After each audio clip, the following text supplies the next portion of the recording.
ఇక మొత్తం మీద నిన్న ఏది బీఆర్ఎస్ పార్టీని బీజేపీలో కలిపే అంశం సంబంధించి ఒక భారీగా చర్చ జరిగింది. తర్వాత సీఎం రమేష్ చేసినటువంటి వ్యాఖ్యలపైన అటు కేటీ రామారావు స్పందించిండు. తర్వాత సీఎం రమేష్ నా దగ్గర ఆధారాలతో సహా చూపిస్తా అని చెప్పిండు. అయితే నిన్న మరో అడుగు ముందు పడుతూ ఇక్కడ భారతీయ జనతా అంటే పార్టీకి చెందినటువంటి కేంద్ర హోంశాఖ సహాయ మంత్రి బండి సంజయ్ కూడా అవును కావాలంటే సీఎం రమేష్ గారిని నీ దగ్గరికి తీసుకొస్తా, ఏడికి రావాలనో చెప్పు, ఏడ చర్చ పెడదామని చెప్పు, 100% బీఆర్ఎస్ పార్టీని బీజేపీలో కలుపుతామని చెప్పిండ్రు. కానీ మేమే వద్దని చెప్పినాము. ఎందుకంటే భారతీయ జనతా పార్టీ నేతలే వద్దని చెప్పిరట. ఎందుకంటే ఇక్కడ ఇదంతా మలినాలు ఉన్నటువంటి తర్వాత ఇదంతా మొత్తం కూడా మునిగిపోయినటువంటి పార్టీ మన దగ్గర తీసుకొచ్చాడు ఎందుకని చెప్పేసి చెప్పినట్టుగా ఒక వార్తలు వస్తూ ఉన్నాయి. నిజంగా అసలు ఒకవేళ అట్లా కలుపుతా అని చెప్పిండ్రా లేకపోతే చెప్పలేదా అనే దానిపైన కూడా ఒక డిస్కషన్ నడుస్తూ ఉంది. అంటే గతంలో కాంగ్రెస్ పార్టీలో కలుపుతా అని చెప్పేసి కేసీఆర్ మోసం చేసిండు, తర్వాత ఇప్పుడు కేటీఆర్ చెప్పిండని చెప్పేసి ఇట్లా వస్తూ ఉన్నాయి వార్తలు. సరే అదొక విషయం అక్కడ పక్క పెడితే మనము శనార్ తెలంగాణకు వచ్చిన తర్వాత దానిపైన డిస్కస్ చేసుకుందాం. ప్రధానంగా ఇక బీసీలకు రిజర్వేషన్లకు సంబంధించి 42% రిజర్వేషన్లను ఇక్కడ స్థానిక సంస్థల ఎన్నికల్లో ఇస్తారా ఇవ్వరా అనేటువంటి విషయంపైనే ఇప్పుడు ప్రధానంగా చర్చ జరుగుతూ ఉంది. ఎందుకంటే ఇక ఈ హైకోర్టు ఇచ్చినటువంటి గడువు కూడా పూర్తయిపోయింది. ఇక నెల రోజుల గడువు ప్రభుత్వానికి ఇచ్చింది, 2 నెలల గడువు అక్కడ ఎన్నికల కమిషన్కి ఇచ్చింది. కాబట్టి ఇప్పుడు ప్రభుత్వం యొక్క గడువు అయిపోయింది. మరి ఇప్పటి వరకు మాత్రం ఎక్కడా కూడా 42% రిజర్వేషన్కి సంబంధించిన అంశము 42% రిజర్వేషన్ము ఇట్లా ఇస్తాము ఇయ్యము అనేటువంటి విషయం పైన ఎక్కడ కూడా క్లారిటీ ఇవ్వలేదు ప్రభుత్వం. ఈ నేపథ్యంలో నిజంగా చిత్తశుద్ధి ఉందా, నిజంగా ఇక్కడ 42% రిజర్వేషన్ని స్థానిక సంస్థల ఎన్నికల్లో బీసీలకు అమలు చేస్తారా అనే దానిపైన ఒక సందిగ్ధత మాత్రం నెలకొని ఉంది. అయితే ఏదేమైనప్పటికీ ఇవాళ మంత్రివర్గ సమావేశం ఉంది. ఇక్కడ క్యాబినెట్ మీటింగ్ నేపథ్యంలో మరి అందులో ఏమన్నా నిర్ణయం తీసుకుంటారా? నిర్ణయం తీసుకోకపోతే 100% ఇక్కడ కాంగ్రెస్ పార్టీకి కానీ తర్వాత ఏ పార్టీ అయినా సరే పార్టీలకు అతీతంగా మొత్తం బీసీలందరూ కూడా క్లియర్గా ఉన్నారు. ఎందుకంటే మావోడవాడు మందోడవాడు, మావోడు అంటే మాకు మేలు చేసేటోడు, తర్వాత మాకు 42%కి సంబంధించి ఎవరైతే అంటే ఇప్పుడు పార్టీల పరంగా ఇస్తా అంటే అదేం అవసరం లేదు. ఎందుకంటే ఒక్కొక్క పార్టీ ఒక్కొక్క దగ్గర ఇస్తుంది. ఎందుకంటే చాంద్రాయణగుట్ట, యాకుత్పుర, ఏది ఇది చార్మినార్ ఇట్లుంటుందిగా. అంటే ఎంఐఎం గెలిచే చోట ఎట్లయితే కాంగ్రెస్ పార్టీ గతంలో టికెట్లు ఇచ్చిందో అట్లనే ఇప్పుడు కూడా ఏది ఓడిపోయే దగ్గర బీసీలకు టికెట్లు ఇచ్చేటువంటి అవకాశం ఉంటుంది. అట్లా దానివల్ల నష్టం జరుగుతుంది అని చెప్పేసి చాలామంది ఆందోళన చెందుతూ ఉన్నారు. కాబట్టి 42% రిజర్వేషన్ ఇస్తే అన్ని పార్టీలు కూడా తప్పనిసరిగా ఆయా గ్రామాల్లో కానీ ఆయా ఎంపీటీసీ స్థానాల్లో కానీ అక్కడ జెడ్పీటీసీ స్థానాల్లో కానీ తప్పనిసరిగా ఇవ్వాల్సినటువంటి అవసరం ఉంటుంది. కాబట్టి ఆ 42%లో 100% 42 మంది 100కు 42 మంది బీసీలే 100% అక్కడ ప్రజాప్రతినిధులుగా ఉంటారు. అది కాకుండా ఇష్టం వచ్చినట్టుగా పార్టీల పరంగా ఇస్తే ఏంటంటే ఓడిపోయే దగ్గర ఇస్తే అందరూ ఓడిపోయే దగ్గర ఇస్తే ఏమవుతుంది, ఆటోమేటిక్గా బీసీలకు నష్టం జరుగుతుంది. కాబట్టి 100% 42% రిజర్వేషన్ ఏదైతే అన్నారో 100% దాన్ని అమలు చేయాల్సినటువంటి అవసరం బాధ్యత ప్రభుత్వం పైన ఉన్నది. తర్వాత ప్రతిపక్షాలు కూడా సపోర్ట్ చేయాల్సిన అవసరం ఉన్నది. మరి ఏం చేస్తాయి, ఏం కథ, చేయకపోతే ఏమవుతుంది, చేస్తే ఏమవుతుంది, ఇవన్నిటిపైన మొత్తం కూడా ప్రజలు నిశితంగా గమనిస్తూ ఉన్నారు. కాబట్టి ఇవాళ ఒకవేళ మరి కేబినెట్ మీటింగ్లో నిర్ణయం తీసుకుంటారా ఏంది అనే దానిపైన చూడాలి. ఎందుకంటే ఇప్పటికే అసలు యాక్చువల్గా ప్రకటించాల్సి ఉండే, దానికి సంబంధించి ఇంకైతే ప్రకటించలేదు. ఇదంతా అట్లా జరుగుతూ ఉంది. ఇక హరిద్వార్లో జరిగినటువంటి తొక్కిసలాటలో టెంపుల్కి వెళ్ళినారు. అక్కడ తొక్కిసలాటలో 8 మంది చనిపోయినరు. అంటే కరెంట్ షాక్ వస్తుంది అని చెప్పేసి వదంతులు వినిపించినాయంట. దాంతో కరెంట్ షాక్ వస్తుంది అని చెప్పేసి భయంతో పరుగులు తీసిరు జనం. ఒక్కసారిగా తొక్కిసలాట జరగడంతో 8 మంది చనిపోయినట్టుగా తెలుస్తూ ఉంది. ఇక వర్షాలు కొంతవరకు తగ్గుముఖం పెట్టినట్టు కనిపిస్తుంది, కానీ కొంతవరకు ముసురు పడుతుంది. చూడాలి ఇంకేం జరుగుతుంది. ఇంకా చాలా విషయాలను మనం మాట్లాడుకుందాం. మార్నింగ్ న్యూస్లో ముందుగా ఈనాడు దినపత్రికను చూద్దాం. ఇక ప్రధాన వార్త ఒకటి, అతివేగమే హరిస్తోంది, 80% పైగా రోడ్డు ప్రమాద మరణాలకు కారణం ఇదే అని చెప్పేసి చెప్తా ఉన్నారు. రోజుకు సగటున 16 మంది మృత్యువాత పడుతున్నారు, చనిపోతున్నారు. దేంట్లో, రోడ్డు ప్రమాదాలలో. వాహనం వేగం 65 కిలోమీటర్లు దాటితే గంటకు 65 కిలోమీటర్లు దాటితే ఇది ప్రమాదాలకు ఆస్కారం అవుతూ ఉంది. కాబట్టి ఇది ఎట్టి పరిస్థితుల్లో ఇట్లా దాటడానికి వీల్లేదు. అంటే ఇష్టం వచ్చినట్టుగా పోతారు. ఎందుకంటే అది ఉన్నది కానీ రుయ్య అంటారు. ఇప్పుడు కారు ఉన్నది కానీ తొక్కుతారు. ఇట్లా తొక్కితే పోతుంది. పెద్దగా ఏంటంటే ఇప్పుడు సైకిల్ తొక్కేది కాదు కదా. సైకిల్ తొక్కేదైతేనే మన శక్తి కొలికి తొక్కితే అది పోతుంది. ఇప్పుడు ఇదేమున్నది, ఇక ఇట్లా జస్ట్ ఇట్లా ఎక్సిలేటర్ మీద కాలు పెడితే ఎంత గట్టిగా దొక్కితే అంత గట్టిగా పోతుంది, బాగానే ఉన్నది. కానీ జీవితాలు కూడా అంత తొందరగా పోతాయి. ఎందుకంటే స్పీడ్ పోవడం ఎక్కువ ఏది అతివేగం అనేటువంటిది 100% ప్రమాదకరమే. జీవితాలను నాశనం చేసేది, జీవితాలను మొత్తం కూడా చిన్నాభిన్నం చేసేది. ఇప్పుడు ఎక్కడ మనం ఇక్కడ ఏది మహేశ్వరం నియోజకవర్గం నుంచి పాపం ఒక అతను వచ్చిండు. కుటుంబం మొత్తం కూడా మొత్తం వికలాంగులు అయిపోయారు, దారుణమైన పరిస్థితిలో ఉన్నారు. వాళ్ళ కుటుంబాన్ని తీర్మానమలన్న కొంతవరకు ఆదుకున్నాడు, అంటే వాళ్ళకి ఆటో ఇప్పించి అవన్నీ చేసిండు. అయితే నేను ఏమంటున్నంటే అసలు యాక్చువల్గా ఇవన్నీ జరగడానికి కారణం ఏంటి అంటే అతివేగంగా వెళ్ళడం, లేకపోతే మందు దాగి బండి నడపడం, మందు దాగి కారు నడపడం, తర్వాత ఏది దాంతోపాటు ట్రాఫిక్ నిబంధనలు సరిగా పాటించరు ఎవరు.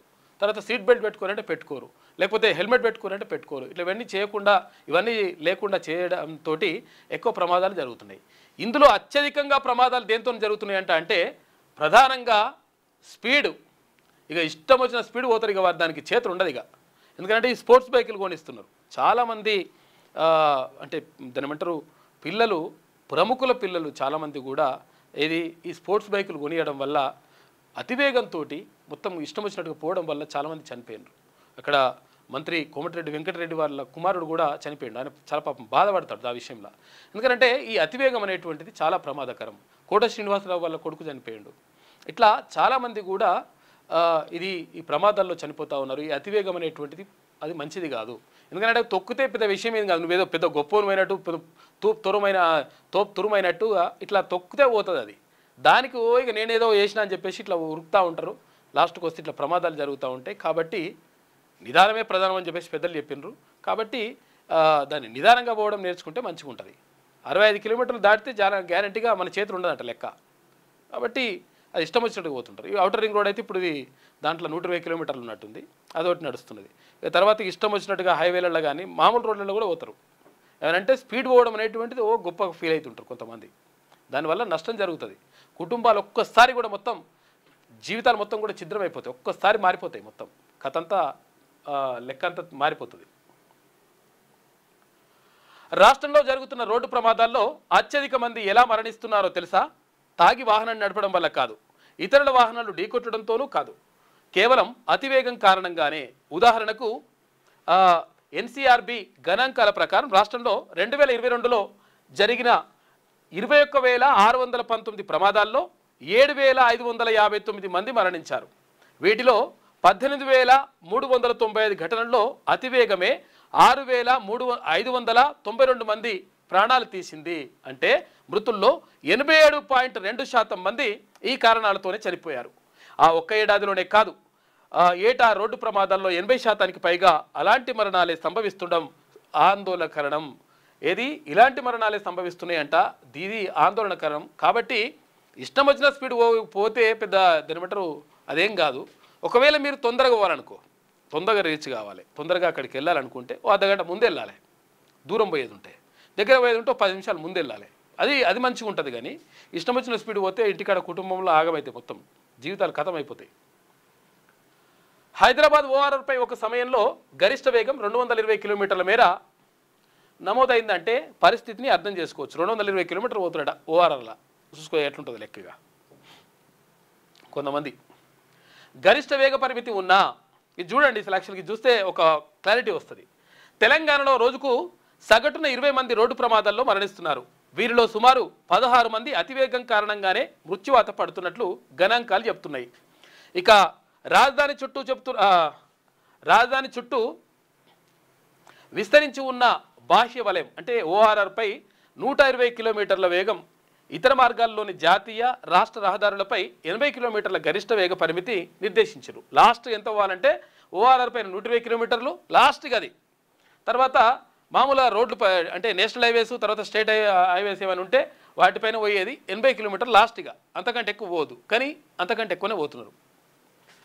గరిష్ట వేగ పరిమితిని నిర్దేశించారు. అయితే సాఫీగా సాగుతున్న సమయంలో 100 కిలోమీటర్ల వేగంతో ప్రయాణిస్తున్న డ్రైవర్కు ఇబ్బందిగా అనిపించడం లేదు. కానీ ఆకస్మికంగా నియంత్రించాల్సిన పరిస్థితి ఏర్పడినప్పుడు అదుపు చేయలేకపోతుండడం ప్రమాదాలకు కారణమవుతున్నది.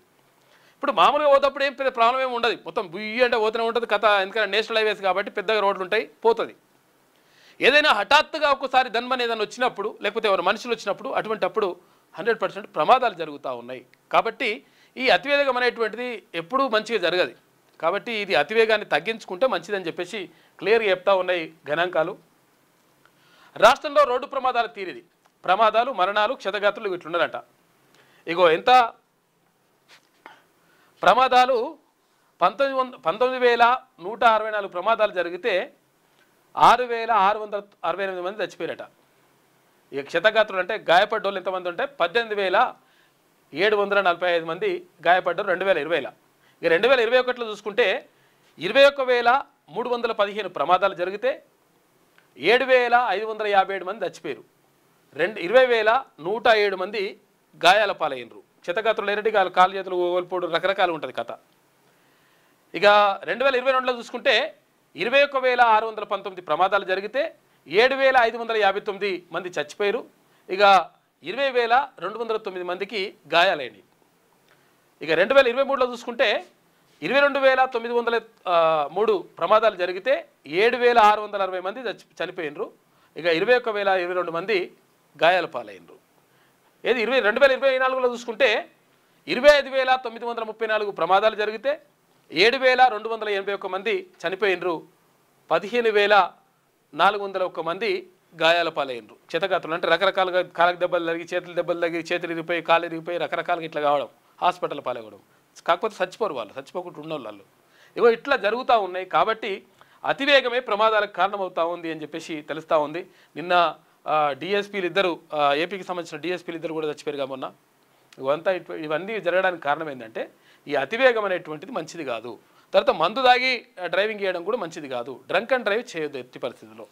ఇప్పుడు ఏదైనా తాగేది ఉంటే కావాలంటే ఇంట్లో కూర్చొని తాగురు, లేకపోతే పక్క కూర్చొని తాగురు. కానీ ఈ తాగి నడపడం వల్ల మీ ప్రమాదాలకు, మీ కుటుంబాలకే నష్టం జరుగుతుంది. కాబట్టి దీని మీద ఆలోచించాలి. ఇష్టం వచ్చినట్టుగా పోవడము, తర్వాత ఇదంతా చేయడం. చాలామంది హెల్మెట్లు కానీ లేకపోతే సీట్ బెల్ట్ కానీ ఎవరి కోసం పెట్టుకుంటారంటే వీళ్ళు ట్రాఫిక్ పోలీసుల కోసం పెట్టుకుంటారు. వాళ్ళ కోసం కాదు కదా. వాళ్ళు అంటే ట్రాఫిక్ నియంత్రించడం ద్వారా ప్రజలకు మంచి జరగాలనేది ట్రాఫిక్ పోలీసుల ఉద్దేశం. కానీ వాళ్ళ కోసం పెట్టుకున్నట్టుగా చేస్తుంటారు అన్నట్టు చాలామంది. ఇక నువ్వా నేనా పట్టువదని హంపి దివ్య చెస్ ప్రపంచ కప్ ఫైనల్ రెండో గేము డ్రా అయిందంట. ఫలితం కోసం ఇవాళ ట్రై బ్రేక్ ఇస్తూ ఉన్నారు. ఇద్దరు కూడా భారతీయులే, ఇద్దరు కూడా భారతదేశానికి చెందిన వాళ్ళే. ప్రపంచ చెస్ మహిళల ఛాంపియన్షిప్ సంబంధించి ఒక ఆమె ఏపీకి చెందిన ఆమె అయితే, అంటే తెలుగు అమ్మాయి అయితే, ఇంకొక ఆమె మహారాష్ట్రకి సంబంధించిన వ్యక్తి. ప్రతిష్టాత్మక మహిళల చెస్ ఛాంపియన్ ప్రపంచ కప్ కోసం భారత క్రీడాకారులిద్దరూ హోరాహోరీగా తలపడుతున్నారు. తెలుగు అమ్మాయి కోనేరు హంపి, మహారాష్ట్ర ప్లేయర్ దివ్య ముఖేష్ల మధ్య రెండవ గేమ్ డ్రా అయింది. అయితే ఆదివారం తెల్లపావులతో ఆడిన హంపి దివ్యపై కొంచెం పైచేయి సాధించిన చివరకు గేమ్లో పాయింట్లు పంచుకోక తప్పలేదు. ఇక ఫలితం తేల్చడానికి సోమవారం ట్రై బ్రేక్ను నిర్వహించనున్నారు. అనుభవం దృష్ట్యా హంపికే ట్రై బ్రేక్లో ఫేవరెట్గా బరిలోకి దిగనుందంట. అయితే ఇద్దరిలో ఎవరు గెలిచినా మాత్రం కప్పు భారత్కే వస్తుంది, ఎందుకంటే ఇద్దరు భారతీయులు కాబట్టి. ఔరా టీమిండియానంట. ఇక కొన్నిసార్లు కొడతారు మనోళ్ళు, కొన్నిసార్లు చతికిల పడతారు. ఇవన్నీ ఉంటాయన్నట్టుగా వాళ్ళని చూసి మనం వేరువాలి. వాళ్ళని చూసి 11 మందిని చూసి 110 కోట్ల మంది చూస్తుండాలి దిగాలని. ఏమవుతారో అని చెప్పేసి కొన్ని మ్యాచ్ ఫిక్సింగ్లు జరుగుతాయి, కొన్ని రకరకాల కథలు జరుగుతాయి. ఇంకే విషయం ఏంటంటే ఇలా సెలక్షన్స్ ఉంటాయి కదా, ఈ సెలక్షన్స్లో కూడా మొత్తము ఆగమాగం ఉంటుంది కథ. ఇవన్నీ ఏం తెలియక ఇక జై కొట్టుడు, అసలు ఏం కొట్టింటారో వాడు సూపర్ కొట్టిండు, వాడు 6 కొడితే ఇట్లా లేచింది ఇట్లా అని చెప్పేసి ఇట్లా ఉంటుంది అన్నట్టు కథ. దాన్ని చూసి అసలు యాక్చువల్గా ఒక రకంగా చెప్పాలంటే, అంటే కొంతమందికి అభిప్రాయం ఏముందో లేదా కానీ ఇవి క్రికెట్ అనేటువంటి చాలా టైంని వృధా చేస్తుంది. దానికంటే ఇంకేమైనా మంచి ఆటలు ఆడుకుంటే మంచిగా ఉంటుంది. మాంచెస్టర్లో అద్భుత పోరాటం.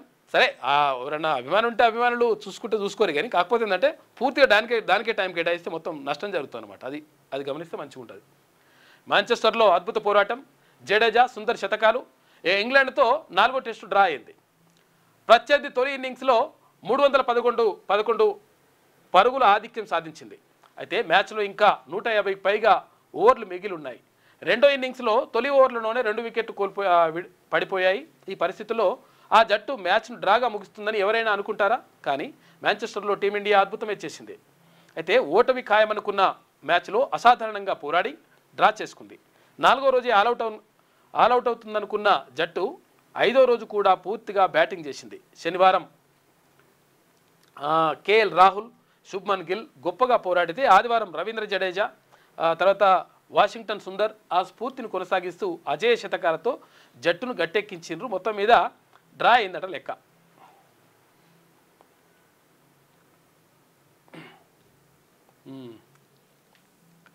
ఇక సింధూర్పై సమరం నేటి నుంచి పార్లమెంట్లో చర్చ, వాద ప్రతివాదాలకు సిద్ధంగా ఉభయ పక్షాలని చెప్పేసి ఆపరేషన్ సింధూర్ పైన పహల్గామ్ ఘటన ఏదైతే జరిగిందో పహల్గామ్ ఘటన జరిగిన తర్వాత ఆపరేషన్ సింధూర్ని ప్రకటించింది భారత్.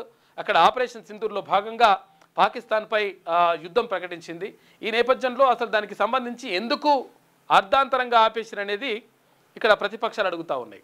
అర్ధాంతరంగా ఆపేయడంతో పాటు ఇక్కడ అమెరికా అధ్యక్షుడు డొనాల్డ్ ట్రంప్ ఎట్లా ప్రకటిస్తాడు? మనం భారత్ ప్రకటించాలి కదా. ఒకవేళ ప్రకటించాలనుకుంటే ఎందుకు నిజంగా ఆపేయాల్సినటువంటి అవసరం ఎందుకు వచ్చింది అని చెప్పేసి ఇక్కడ ప్రతిపక్షాలు పట్టుబడుతున్నాయి. లేదు దానికి బలమైనటువంటి కారణాలు ఉన్నాయని చెప్పేసి ఇక్కడ అధికార పక్షం అంటున్నప్పటికీ ఆ కారణాలు ఇప్పటి వరకు బయటకు చెప్పలేదు. మరి ఈ పార్లమెంటు సమావేశాల్లో ఇవాళ ఎంత 28 తారీఖు ఇవాళ చర్చ జరుగుతుంటే ఇవాళ రేపు జరుగుతుండొచ్చు. జరిగితే ఆ చర్చలో ప్రధానంగా ఇవి సింధూర్ అనేటువంటిది అంశం చర్చకు వచ్చేటువంటి అవకాశం ఉంది. ఇటు రాహుల్ గాంధీ, అటు మరి రాజ్నాథ్ సింగ్, రక్షణ శాఖ మంత్రి రాజ్నాథ్ సింగ్, తర్వాత ప్రధాని కూడా హాజరయ్యేటువంటి అవకాశం ఉంది. ఈ నేపథ్యంలో ఏం చర్చ జరుగుతుంది, నిజంగా మరి ప్రభుత్వం ఏం చెప్తుంది, తర్వాత ప్రతిపక్షాలు ఎట్లా దాన్ని నడుస్తనే దానిపైనే ప్రధానంగా ఆసక్తి నెలకొని ఉంది. చూడాలి ఏం జరుగుతుందో. ఇక సర్వీస్ అపార్ట్మెంట్లో రేవ్ పార్టీ అంట. తెలుగు రాష్ట్రాలకు చెందిన 9 మందిని అరెస్ట్ చేసిండ్రు. మంచిగా ఉన్నది. ఇక టీసీఎస్లో 12,000 ఉద్యోగాలు కోతనట. మొన్న 25,000 ఉద్యోగాలను ఓ కంపెనీ చెప్పింది. ఇప్పుడు టీసీఎస్లోనంట టాటా కన్సల్టెన్సీ సర్వీసా, దాంట్లో 12,000 ఉద్యోగాలు కోత పెడుతున్నారు. మొత్తం సిబ్బందిలో 2% సమానం అంటేది మొత్తం తీసేస్తున్నది. ఇక హరిద్వార్లోని మానసాదేవి ఆలయంలో తొక్కిసలాట, 8 మంది చనిపోయారు పాపం. ఉత్తరాఖండ్లోని హరిద్వార్లో మానసాదేవి ఆలయంలో విషాదం చోటు చేసుకుంది.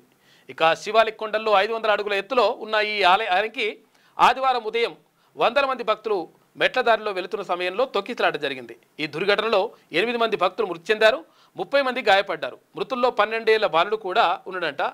ఆలయం మెట్లు ప్రారంభమయ్యే చోట విద్యుదాఘాతం జరిగిందని వదంతులు రావడంతో భక్తులు భయభ్రాంతులకు గురైనరట. దీంతో తొక్కిసలాట జరిగిందని అధికారులు తెలుపుతున్నారు. అక్కడ కరెంట్ షాక్ వస్తుంది, అక్కడ కరెంట్ షాక్ వస్తుందంటే కరెంట్ షాక్ వస్తుందని చెప్పేసి పరుగులు తీస్తే తొక్కిసలాట జరిగింది, పాపం చచ్చిపోయారు. మృతుల కుటుంబాలకు 2 లక్షల రూపాయలు, క్షతగాత్రులకు అంటే గాయపడ్డోళ్లకు 50,000 రూపాయల చొప్పున ఆర్థిక సాయాన్ని ఉత్తరాఖండ్ ముఖ్యమంత్రి పుష్కర్ సింగ్ ధామీ ప్రకటించారు. ఇక మెజిస్టీరియల్ దర్యాప్తునకు ఆదేశించారు. ఈ ఘటనపై రాష్ట్రపతి ద్రౌపది ముర్ము, ప్రధాని నరేంద్ర మోడీ తీవ్ర దిగ్భ్రాంతి వ్యక్తం చేశారు. ఇక మృతుల కుటుంబాలకు సంతాపం తెలిపినరంట. పాపము దారుణం, అసలు దేవుడి దగ్గరికని పోతే చచ్చిపోయారు పాపం. ఇక సరోగతి ముసుగులో శిశు విక్రయాలంట. ఏది సంతాన సాఫల్య కేంద్రం అని చెప్పేసి పెట్టి అక్కడ సరోగసి ద్వారా మీకు అట్లా చేస్తాం ఇట్లా చేస్తాం, మీ వీర్యాన్ని అండాన్ని 2 కలుపుతాం, కలిపి పిల్లల్ని చేస్తామని చెప్పేసి ఇట్లా పెట్టుకొని లాస్ట్ కోసం ఏం చేస్తున్నాడు, పిల్లల అమ్మకాలు చేపడుతున్నాడు ఇక్కడ.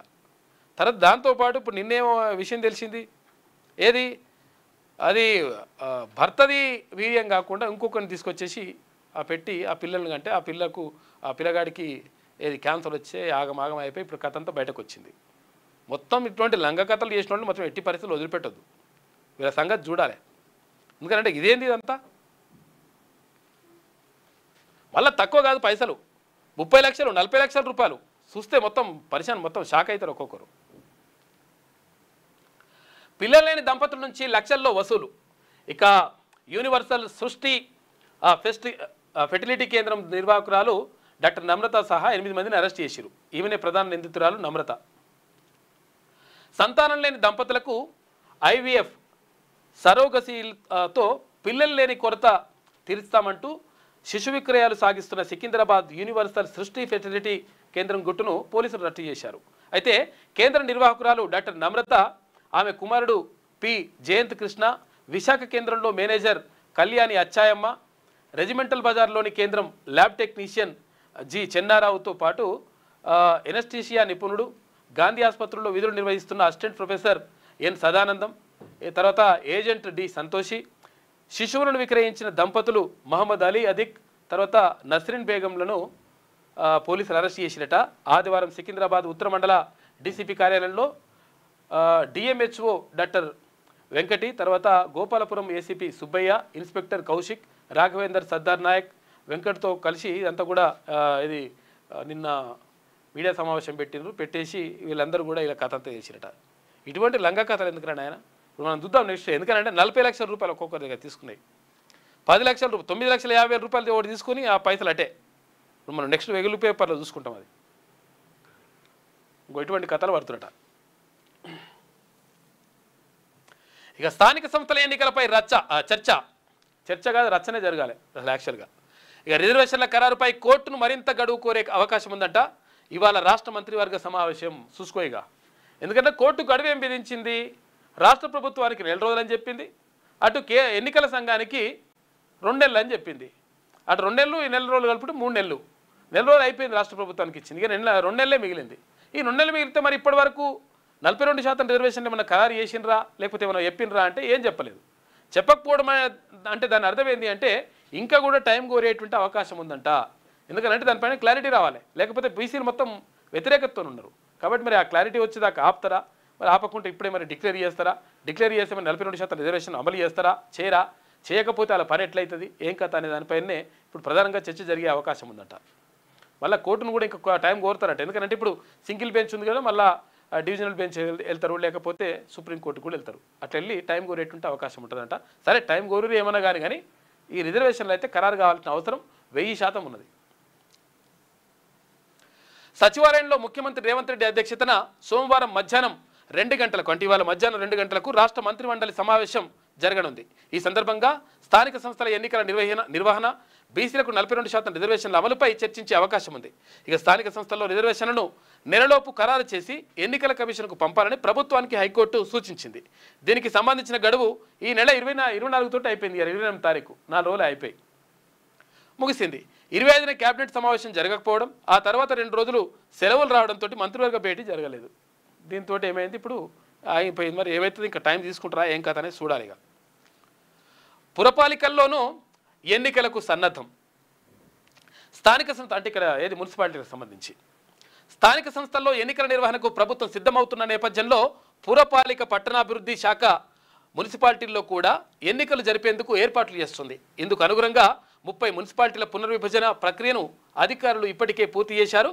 Telangana core urban region schedule ప్రాంతాల్లోని 2 మున్సిపాలిటీలు జిహెచ్ఎంసీ తర్వాత అందులో విలీనం చేసిన వాటికి మినహా మిగతా 120 పట్టణ స్థానిక సంస్థలకు ప్రభుత్వం ఎప్పుడు ఆదేశించినా ఎన్నికలు నిర్వహించేందుకు సిద్ధంగా ఉన్నారు. అయితే గ్రేటర్ హైదరాబాద్ మున్సిపల్ కార్పొరేషన్ మినహా అన్ని యుఎల్బీలకు గడువు పూర్తయిన సంగతి తెలిసిందే. అందరికీ అయిపోయింది, టైం అయిపోయింది. గ్రేటర్ హైదరాబాద్ తప్ప మిగతా అయిపోయింది. కాబట్టి ఎన్నికలు నిర్వహించాల్సినటువంటి అనివార్యత ఏర్పడ్డది. మరి ఇక్కడ పురపాలికల్లో వీళ్ళు కూడా రెడీగా ఉన్నారని చెప్తున్నారట మన అధికారులు. అయితే మరి ఏం చేస్తారో చూడాలి.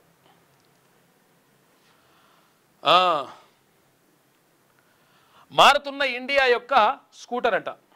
3 రోజుల్లో కాళేశ్వరం కమిషన్ ఇదేమో ఈ స్కూటర్ సలగుండా ఈ స్కూటర్ ఇది యాడ్ చేసి కిందికేస్తే ఇదే హెడ్ లైన్ లెక్క అయిపోయింది. 3 రోజుల్లో కాళేశ్వరం కమిషన్ నివేదిక నగరానికి చేరుకున్న జస్టిస్ పిసి ఘోష్ అని చెప్పేసి ఎదుడిగో ఏమైంది? ఇప్పుడు స్కూటర్లు పెట్టినరు ఇవి ఏ ఓటర్ అంట ఇక పెట్టి దీని కింద దానికి ఇట్లే వేసేసారు అన్నట్టు. ఇదే హెడ్లైన్ లెక్క అయిపోయింది.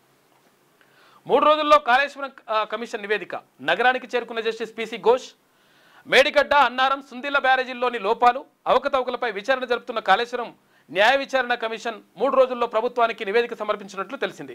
అయితే commission chairman justice PC Ghosh ఆదివారం సాయంత్రం కోల్కతా నుంచి హైదరాబాద్ చేరుకున్నారు. అయితే సోమవారం నుంచి అంటే ఇవాళ నుంచి నివేదిక రూపకల్పన, తుది మెరుగులపై ఆయన దృష్టి సారించే అవకాశాలు ఉన్నట్లు సమాచారం. అయితే గతేడాది మార్చి 14న ప్రభుత్వం కాళేశ్వరం న్యాయ విచారణ కమిషన్ ఏర్పాటు చేసి సుప్రీంకోర్టు మాజీ న్యాయమూర్తి జస్టిస్ పిసి ఘోష్కు బాధ్యతలు అప్పగించింది. అయితే ఏప్రిల్ 24 నుంచి విచారణ ప్రారంభించారు. 3 బ్యారేజీలను సందర్శించారు ఇంజనీర్లు. మొత్తం 115 మందిని కమిషన్ విచారించింది. కమిషన్ తరఫున నివేదికను నీటిపారుదల శాఖ ముఖ్య కార్యదర్శి రాహుల్ బొజ్జాకు అందజేసే అవకాశం ఉన్నట్లుగా తెలుస్తూ ఉంది. మరి ఏం చేస్తారో చూడాలి. ఇక ఈ కమిషన్ ఏం చేస్తుంది, తర్వాత వాళ్ళని పట్టుకుంటుందా, దొంగలను పట్టుకుంటుందా, పట్టుకోదా, పట్టుకుంటే ఎవరిని పట్టుకోవాలి, ఏం కథ, ఎవడెవడు ఎంతెంత తిన్నాడు, 1,00,00,000 కోట్ల రూపాయలల్లా ఇదంతా తేలిపోతుంది లెక్క. చెరువు ఇంకా నిండకపాయే. వర్షాలు కురుస్తున్నా చెరువులు ఇంకా నిండకపోవడంతో నార్లు పోసేందుకు రైతులు ఆలోచిస్తున్నారు. రాష్ట్ర వ్యాప్తంగా 34,737 చెరువులుండగా తాజా సమాచారం ప్రకారం సుమారు 450 మాత్రమే మత్తడి పోస్తున్నాయి. అయితే 2,200 చెరువులు నిండే దశకు చేరుకున్నాయి. ఈ ఏడాది వర్షాలు ముందుగానే వచ్చినా భారీ వర్షాలు లేకపోవడంతో 4% వర్షపాతం లోటు ఏర్పడింది, తక్కువ ఉందట. గ్రామీణ ప్రాంతాల్లో ఎక్కువగా చెరువుల కిందనే సాగు జరుగుతోంది. వాటిలో కొంత మేరకైనా నీళ్లు చేరాక నార్లు పోయాలన్న అభిప్రాయం చాలా జిల్లాల్లో రైతుల్లో ఉంది. అయితే ఈ మేరకు కొన్ని చోట్ల మాత్రమే రైతులు నారు పోశారు. దీంతో నాట్లు వేయడంలోనూ ఆలస్యం అవుతుంది. గోదావరి పరివాహక ప్రాంతంలో ప్రస్తుతం వానలు జోరుగా కురుస్తున్నాయి. అయితే ఈ ప్రాంతాల్లో నార్లు పోసిన రైతులు నాట్లు వేయాలన్న ఆలోచనలో ఉన్నారు. అయితే 4 రోజులుగా రాష్ట్ర వ్యాప్తంగా భారీ వర్షాలు కురిశాయి. అలాగే కొనసాగితే చెరువులు నిండి సాగుకు పుష్కలంగా నీరు అందుతుందని రైతులు అభిప్రాయం వ్యక్తం చేస్తున్నారు. రాష్ట్ర వ్యాప్తంగా చెరువుల కింద 25 లక్షల వ్యవసాయ బోరు బావులు కూడా ఉన్నాయి. ఈ చెరువులు నిండితే ఏమవుతుందంటే బోరు బావులలో కూడా నీళ్ళు మీదకి వస్తాయి. దాంతో వాళ్ళకు కూడా అవకాశం ఉంటుందని చెప్పేసి అంటున్నారు. కాబట్టి చెరువులు నిండాలి, వానలు కురవాలి, ఇవన్నీ జరగాలి. ఇది ఈ నెలలో ఉన్నటువంటి ప్రధాన కథనాలు. అయితే ఒకసారి వెలుగు చూద్దాం. ఇక ఏఐ ఎఫెక్ట్ అట, ఏఐ టెక్నాలజీ వచ్చిందిగా, ఆర్టిఫిషియల్ ఇంటెలిజెన్స్. దీంతో ఉద్యోగాలను పోతున్నాయి. 12,000 మందిని తొలగించిన టీసీఎస్.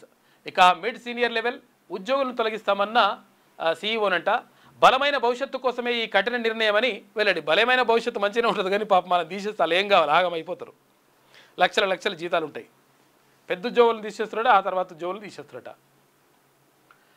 సంస్థ మొత్తం ఉద్యోగుల్లో ఇది 2% సమానం. ప్రస్తుతం టీసీఎస్లో, టాటా కన్సల్టెన్సీ సర్వీసెస్లో 6,13,069 మంది ఉద్యోగులు ఉన్నారట.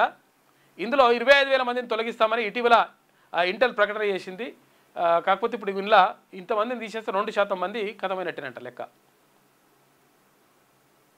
ఏందో మరి అది కంపెనీ ఏ వచ్చి పాపం కొంతమందికి దెబ్బ పడుతుంది, కొంతమందికి మంచి జరుగుతుంది. మరి ఏ టెక్నాలజీ నేర్చుకోవాలి, ఇక తప్పదు. ఇక ఫెర్టిలిటీ సెంటర్ల డట్టి దందా. సంతానం లేని జంటల ఆశలతో వ్యాపారం, లేనిపోని భయాలు చూపి లక్షల రూపాయలు వసూలు చేస్తున్నారు. ఇక స్పెషల్ ప్యాకేజీల పేరిట మోసాలు, ఇష్టారీతిగా టెస్టులు, ప్రాణాలతో చెలగాటాలు, నిబంధనలకు తూట్లు, సెంటర్ల ముసుగులో పిల్లల క్రయ విక్రయాలు జరుగుతున్నాయట. పిల్లల్ని తెచ్చి అమ్ముతున్నారు. ఇక సరోగసీ బోర్డు ఉన్న పర్యవేక్షణ కరువైతుంది. రాష్ట్ర వ్యాప్తంగా 270 ఐవీఎఫ్ సెంటర్లు ఉన్నాయంట. అందులో సగానికి పైగా హైదరాబాద్లోనే ఉన్నాయి. ఎందుకంటే పిల్లలు సంతాన సాఫల్య కేంద్రాలు మొత్తం కూడా హైదరాబాద్లో ఉంటాయి. ఎందుకంటే ఎక్కడి నుంచి జిల్లాల నుంచి వచ్చేసి పాపం చూస్తూ ఉంటారు పిల్లలు కాని వాళ్ళు. ఈ టెస్ట్ బేబీ తర్వాత ఈ బేబీ అని చెప్పేసి లాస్ట్కి వస్తే ఆగం చేస్తారట. సంతానం లేని దంపతుల ఆశలను ఆసరాగా చేసుకొని రాష్ట్రంలో కొన్ని ఫెర్టిలిటీ సెంటర్లు రెచ్చిపోతున్నాయి. వారిని నమ్మించి లక్షలు గుంజేసి నట్టేట ముంచుతున్నాయి. రాష్ట్ర వ్యాప్తంగా పుట్టగొడుగుల్లా పుట్టుకొస్తున్న ఈ సెంటర్లు రూల్స్ను ఖాతరు చేయడం లేదు. ఈ దందాను అడ్డుకోవాల్సిన assistant reproductive technology and surrogacy board పట్టించుకోవడం లేదన్న విమర్శలు కూడా వస్తున్నాయి. తాజాగా సృష్టి టెస్ట్ ట్యూబ్ సెంటర్ భాగోతం కలకలం సృష్టించింది. సరోగసీ పేరిట ఓ జంటను నమ్మించి 40 లక్షల రూపాయల దాకా వసూలు చేసి 90,000 రూపాయలతో బిడ్డను కొని 40 లక్షల రూపాయలు వసూలు చేసినట్టు 90,000 రూపాయలతోటి ఓ పిల్లగాని కొన్నారట. ఓ బిడ్డను కొని ఆ జంటకు అప్పగించిన అట్లు విచారణలో తేలింది. ఇలాంటి దందాలు చేసే సెంటర్లు రాష్ట్రంలో చాలానే ఉన్నట్లు తెలుస్తుంది. అయితే అనవసర టెస్టులు చేస్తూ ఇవి ఎట్లా చేస్తారంటే చూడండి ఒకసారి. ఎట్లుంటుందంటే వీళ్ళ టెస్టులు ఎట్లా చేస్తారు, వీళ్ళ కథ ఎట్లుంటుంది, లాస్ట్కి ఎట్లా మోసం చేస్తారనేది ఇక్కడ చూపించిండ్రు. సంతానం లేని దంపతులు మానసికంగా భావోద్వేగపరంగా చాలా బలహీనంగా ఉంటారు. పాపం మాకు సంతానం కలుగుతలేని చెప్పేసి బాగా బాధపడుతుంటారు వాళ్ళు. ఒక బిడ్డ కోసం ఎంత డబ్బైనా ఖర్చు పెట్టడానికి సిద్ధపడుతుంటారు. దీన్ని ఆసరాగా చేసుకొని కొన్ని ఫెర్టిలిటీ కేంద్రాలు మోసాలకు పాల్పడుతున్నాయి. లేనిపోని కారణాలు చెప్పి భయభ్రాంతులకు గురి చేస్తారు. అవసరమైన టెస్టులు చికిత్సల పేరుతో అనవసరమైనటువంటి టెస్టులు చికిత్సల పేరుతోటి ఫీజులు వసూలు చేస్తున్నారు. అనవసర పరీక్షలు చేయించి లేకపోతే గర్భం ధరించడం కష్టమని భయపెడుతున్నారు. ఉదాహరణకు సాధారణంగా 35 ఏళ్లలోపు వారికి అవసరం లేని కొన్ని జన్యు పరీక్షలు చేయించడం లేదా సరైన కారణం లేకుండానే పదే ఐవీఎఫ్ సైకిల్స్ చేయిస్తూ మొత్తం కూడా పైసలు గుంజుతున్నారట. ఇక ఎట్లా చేస్తారు అంటే ఇగో చూడండి ఎట్లున్నదో, ఎన్ని పైసలు గుంజింది ఏం కథ అనేది. 9.5 లక్షల రూపాయలు అంటే 9,50,000 రూపాయలు తీసుకున్నారట. ఎట్లా చూడుర్రి. నల్లగొండ జిల్లాకు చెందిన దంపతులకు 4 ఏళ్లుగా పిల్లలు లేరు. స్థానిక డాక్టర్ల సలహా మేరకు హైదరాబాద్లోని ప్రముఖ, అంటే అందుకని పేరు రాస్తారు అసలు యాక్చువల్, ఎందుకంటే అంతా కథ నడుస్తుంది, దొంగలు ఉన్నారు. హైదరాబాద్లోని ఒక ప్రముఖ ఫెర్టిలిటీ సెంటర్ను ఆశ్రయించారు. వారికి సమస్య తీవ్రంగా ఉంది, ఇక ఐవీఎఫ్ తప్ప వేరే మార్గం లేదని చెప్పి 3 లక్షల రూపాయలు ప్యాకేజీ సెంటర్ నిర్వాహకులు ఒప్పించారట. అయితే సరే అని చెప్పేసి ఇక చాలా డేంజర్ ఉన్నది పరిస్థితి, కాబట్టి మీకు పిల్లలయ్యే అవకాశం లేదు, అందుకని 3 లక్షల రూపాయలు అవుతుందని చెప్పిరట. సరే అని ఒప్పుకున్నారు ఇక, ఎందుకంటే తల్లిదండ్రులు వాళ్ళు. మొదటి సైకిల్ విఫలమైంది. అయితే మీ అండాలు నాణ్యత సరిగా లేదు, దాతా అండాలు వాడాలి, వేరేటోళ్ళ అండాలు తీసుకురావాలని చెప్పిరట. అని చెప్పి అదనంగా 1,50,000 గుంజిండ్రు. ఎంత అయింది? 3 లక్షలు ప్లస్ 1,50,000 4,5 లక్షలు అయింది గుంజిండ్రు. అయితే అది కూడా విఫలం కావడంతో మూడో ఫలితాన్ని కూడా 5 లక్షలు కడితే అన్ని టెస్టులు చేసి మీకు ఖచ్చితంగా బిడ్డ కలిగేలా చూస్తామని చెప్పేసి నమ్మించిరట. ఇంకో 5 లక్షలు కట్టుర్రి, 4.5 లక్షలు కట్టిరు కదా, 3 లక్షల టెస్టులకు అప్పుడు కానీ కట్టిరు, తర్వాత 1,50,000 మళ్ళీ ఎక్కువ కట్టిరు, మళ్ళీ 4 లక్షలు 5 లక్షలు కడితే మీకు గ్యారంటీగా పాపనో బాబో పుడుతుందని చెప్పిరట. చెప్తే కలిగేలా చూస్తామని నమ్మ పలికారు. మొత్తంగా 9,50,000 రూపాయలు ఖర్చు చేసినా సంతానం కలగలేదు. మరో సెంటర్లో చూపించిరట వీళ్ళే. ఏమైంది ఇదంతా చేస్తే మరి కాలేదని చెప్పేసి మరో సెంటర్కి వెళ్ళిరట. చూపించుకోగా వీరికి సాధారణ చికిత్సతోటే గర్భం దాల్చే అవకాశం ఉందని తేలింది. మొదటి కేంద్రం అనవసరంగా ఐవీఎఫ్ చేయించిందని బయటపడ్డ. చూసుకో ఎట్లున్నదో. ఇవన్నీ ఏం లేకున్నా నీకు రోగం ఉన్నది, అట్లున్నది, ఇట్లున్నది, నీకు పిల్లలు గారని చెప్పేసి ఆగమాగం చేసి 9,50,000 గుంజి అట్లా కూడా పిల్లలు గారే ఏం గారని చెప్పేసి పంపించేసిరు. ఇంకో దగ్గరికి పోతే మీకు ఏ సమస్య లేదని చెప్పేసి తేల్చేసి పాప బాబు పుట్టిండ్రు. ఇటువంటి లంగ కథలు పడుతున్నారు అనమాట. కాబట్టి వీళ్ళ పైన గట్టినే తీసుకోవాలి. బిడ్డను కొనుక్కొచ్చి సరోగసి నాటకం ఆడినట. సృష్టి టెస్ట్ ట్యూబ్ కేసులో విస్తుపోయే నిజాలు బయటకు వస్తున్నాయి. నిర్వాహకురాలు డాక్టర్ నమ్రత, ఆమె కొడుకు అడ్వకేట్ జయంత్ కృష్ణ అరెస్ట్ చేసిరు. అయితే గాంధీ హాస్పిటల్ అనస్థీషియా అసిస్టెంట్ ప్రొఫెసర్తో పాటు మరో 5గురిని కూడా అరెస్ట్ చేసిరట. సరోగసి పేరిట సికింద్రాబాద్లోని దంపతుల నుంచి 40 లక్షల రూపాయలు వసూలు చేసిరు. వివరాలు వెల్లడించిన డీసీపీ రష్మి పెరుమాల్ అని చెప్పేసి ఇక్కడ వార్త కనిపిస్తూ ఉంది. పోలీసులు మొత్తం కూడా ఛేదించిండ్రు, ఆ కథ అంతా తేలుస్తూ ఉన్నారు. ఇటువంటి లంగా కథలు పడుతున్నారు అన్నట్టు లెక్క. బీసీ డిక్లరేషన్ కాదు, ముమ్మాటికి ముస్లిం డిక్లరేషన్. బీసీల ముసుగులో ముస్లింలకు రిజర్వేషన్లు పెంచే కుట్ర అని చెప్పేసి బండి సంజయ్ అంటున్నారు. 30% ముస్లింల ఓట్ల కోసం కాంగ్రెస్ కుతంత్రాలు. బీసీలకే 42% రిజర్వేషన్లు అమలు చేస్తే మద్దతు ఇస్తాం. బీసీలకు మాత్రమే ఇస్తే ఆ మద్దతు ఇస్తామని అంటున్నట్టు. అసలు యాక్చువల్గా ఏది ముస్లింలు కలుపుద్దని అంటారు. ఇక్కడ వీళ్ళు ఏమంటారు, కాంగ్రెస్ పార్టీలు ఏమంటున్నారు అంటే మరి ముస్లింలను కలుపుద్దు అంటారు, మంచిగా ఉన్నది, కానీ మరి అక్కడ అదేది గుజరాత్లోనే మీరు కూడా అధికారంలో ఉన్నారు కదా, మీరే అధికారంలో ఉన్నారు కదా, మరి గుజరాత్లో ముస్లింలను ఎట్లా కలిపినరు, ఎట్లా బీసీలుగా వాళ్ళకి అక్కడ ఎట్లా గుర్తించరు, అక్కడ తీసేస్తే మరి ఇక్కడ తీసేయచ్చు అని చెప్పేసి అంటున్నారట. కేటీఆర్పై సీఎం రమేష్ చెప్పింది నిజమే. ఏది బీఆర్ఎస్ పార్టీని బీజేపీలో విలీనం చేస్తానది నిజమే అని చెప్పేసి అంటా ఉన్నారు బండి సంజయ్. చర్చకు వస్తే నిరూపిస్తానని కేటీఆర్కు సవాల్. రాష్ట్రంలో బీఆర్ఎస్ పని అయిపోయిందని కామెంట్. కుటుంబ వారసత్వ రాజకీయాలకు, అవినీతి పార్టీలకు బీజేపీ దూరం అని చెప్పేసి బండి సంజయ్ అంటా ఉన్నాడు. కామారెడ్డి బీసీ డిక్లరేషన్ పేరుతో కాంగ్రెస్ ప్రభుత్వం ముస్లిం డిక్లరేషన్ అమలు చేయాలని చూస్తుందని కేంద్ర హోంశాఖ సహాయ మంత్రి బండి సంజయ్ అన్నారు. తెలంగాణలో హిందువులను మైనార్టీలుగా చేసే కుట్ర జరుగుతుందని వ్యాఖ్యానించారు. ముస్లిం డిక్లరేషన్ అనే విషవృక్షాన్ని అడ్డుకోకపోతే దేశమంతా విస్తరించే ప్రమాదం ఉందని తెలిపారు. ఆదివారం కరీంనగర్ జిల్లా కేంద్రంలోని ప్రభుత్వ ప్రధాన ఆసుపత్రిలో కేంద్ర నిధులతో నిర్మించిన క్రిటికల్ కేర్ బ్లాక్ భవనాన్ని నిన్న బండి సంజయ్ ప్రారంభించిండు. ఆ సందర్భంగా మాట్లాడిండు. ఇది బూసీ డిక్లరేషన్ కాదు, బీసీలకు కాదు, ఇది ముస్లిం డిక్లరేషన్ అని చెప్పేసి అంటా ఉన్నాడు. ఇక టేకాఫ్ టైంలో విమానంలో మంటలు వచ్చినాయి. అమెరికాలో బోయింగ్ విమానానికి తప్పిన విమాన ప్రమాదంలో 179 మంది సురక్షితంగా బయటపడ్డారు. అసలు కొంచెం అయితే చాలా డేంజర్ అవుతుండే, అసలు జర్ర అటు ఇటు అయినా కానీ ఇంకా వాళ్ళు మెల్లగా బయటకు తీసుకొచ్చేసారు. బయట తీసుకొస్తే వాళ్ళు ప్రాణాలు కాపాడినట్టు అయింది. అంటే ఇంకా అది మంటలు కింద ఉన్నప్పుడే లేచినాయి. టేకాఫ్ టైంలో ఇట్లా జరుగుతున్నట్టు. ఇక మానసిక సమస్యలు మహిళల్లోనే ఎక్కువ. టెలిమానస్కు వస్తున్న కాల్స్ 67% మంది మహిళలే వస్తున్నాయంట. అనారోగ్యం, కుటుంబ కలహాలు, తర్వాత స్ట్రెస్, నిద్రలేమి ప్రాబ్లమ్స్తో సతమతం అవుతున్నారంట మహిళలు. గ్రామీణ ప్రాంతాల నుంచే ఎక్కువ మంది బాధితులు ఉన్నారు. పిల్లలు పట్టించుకోక ఒంటరితనంతో డిప్రెషన్లోకి వెళ్తున్న వృద్ధులు కూడా ఎక్కువనే ఉంటారట. చాలామంది పాపం పట్టించుకోవాలి తల్లిదండ్రులని. ఎవరు పట్టించుకుంటారా బాబు, చిన్నప్పుడు పెంచలేదా వాళ్ళు? బాధితులు డిప్రెషన్ నుంచి బయటపడేలా కౌన్సిలింగ్ ఇస్తున్నారు డాక్టర్లు. అయితే 24/7 అందుబాటులో టెలిమానస్ సెంటర్ ఉంటుందట.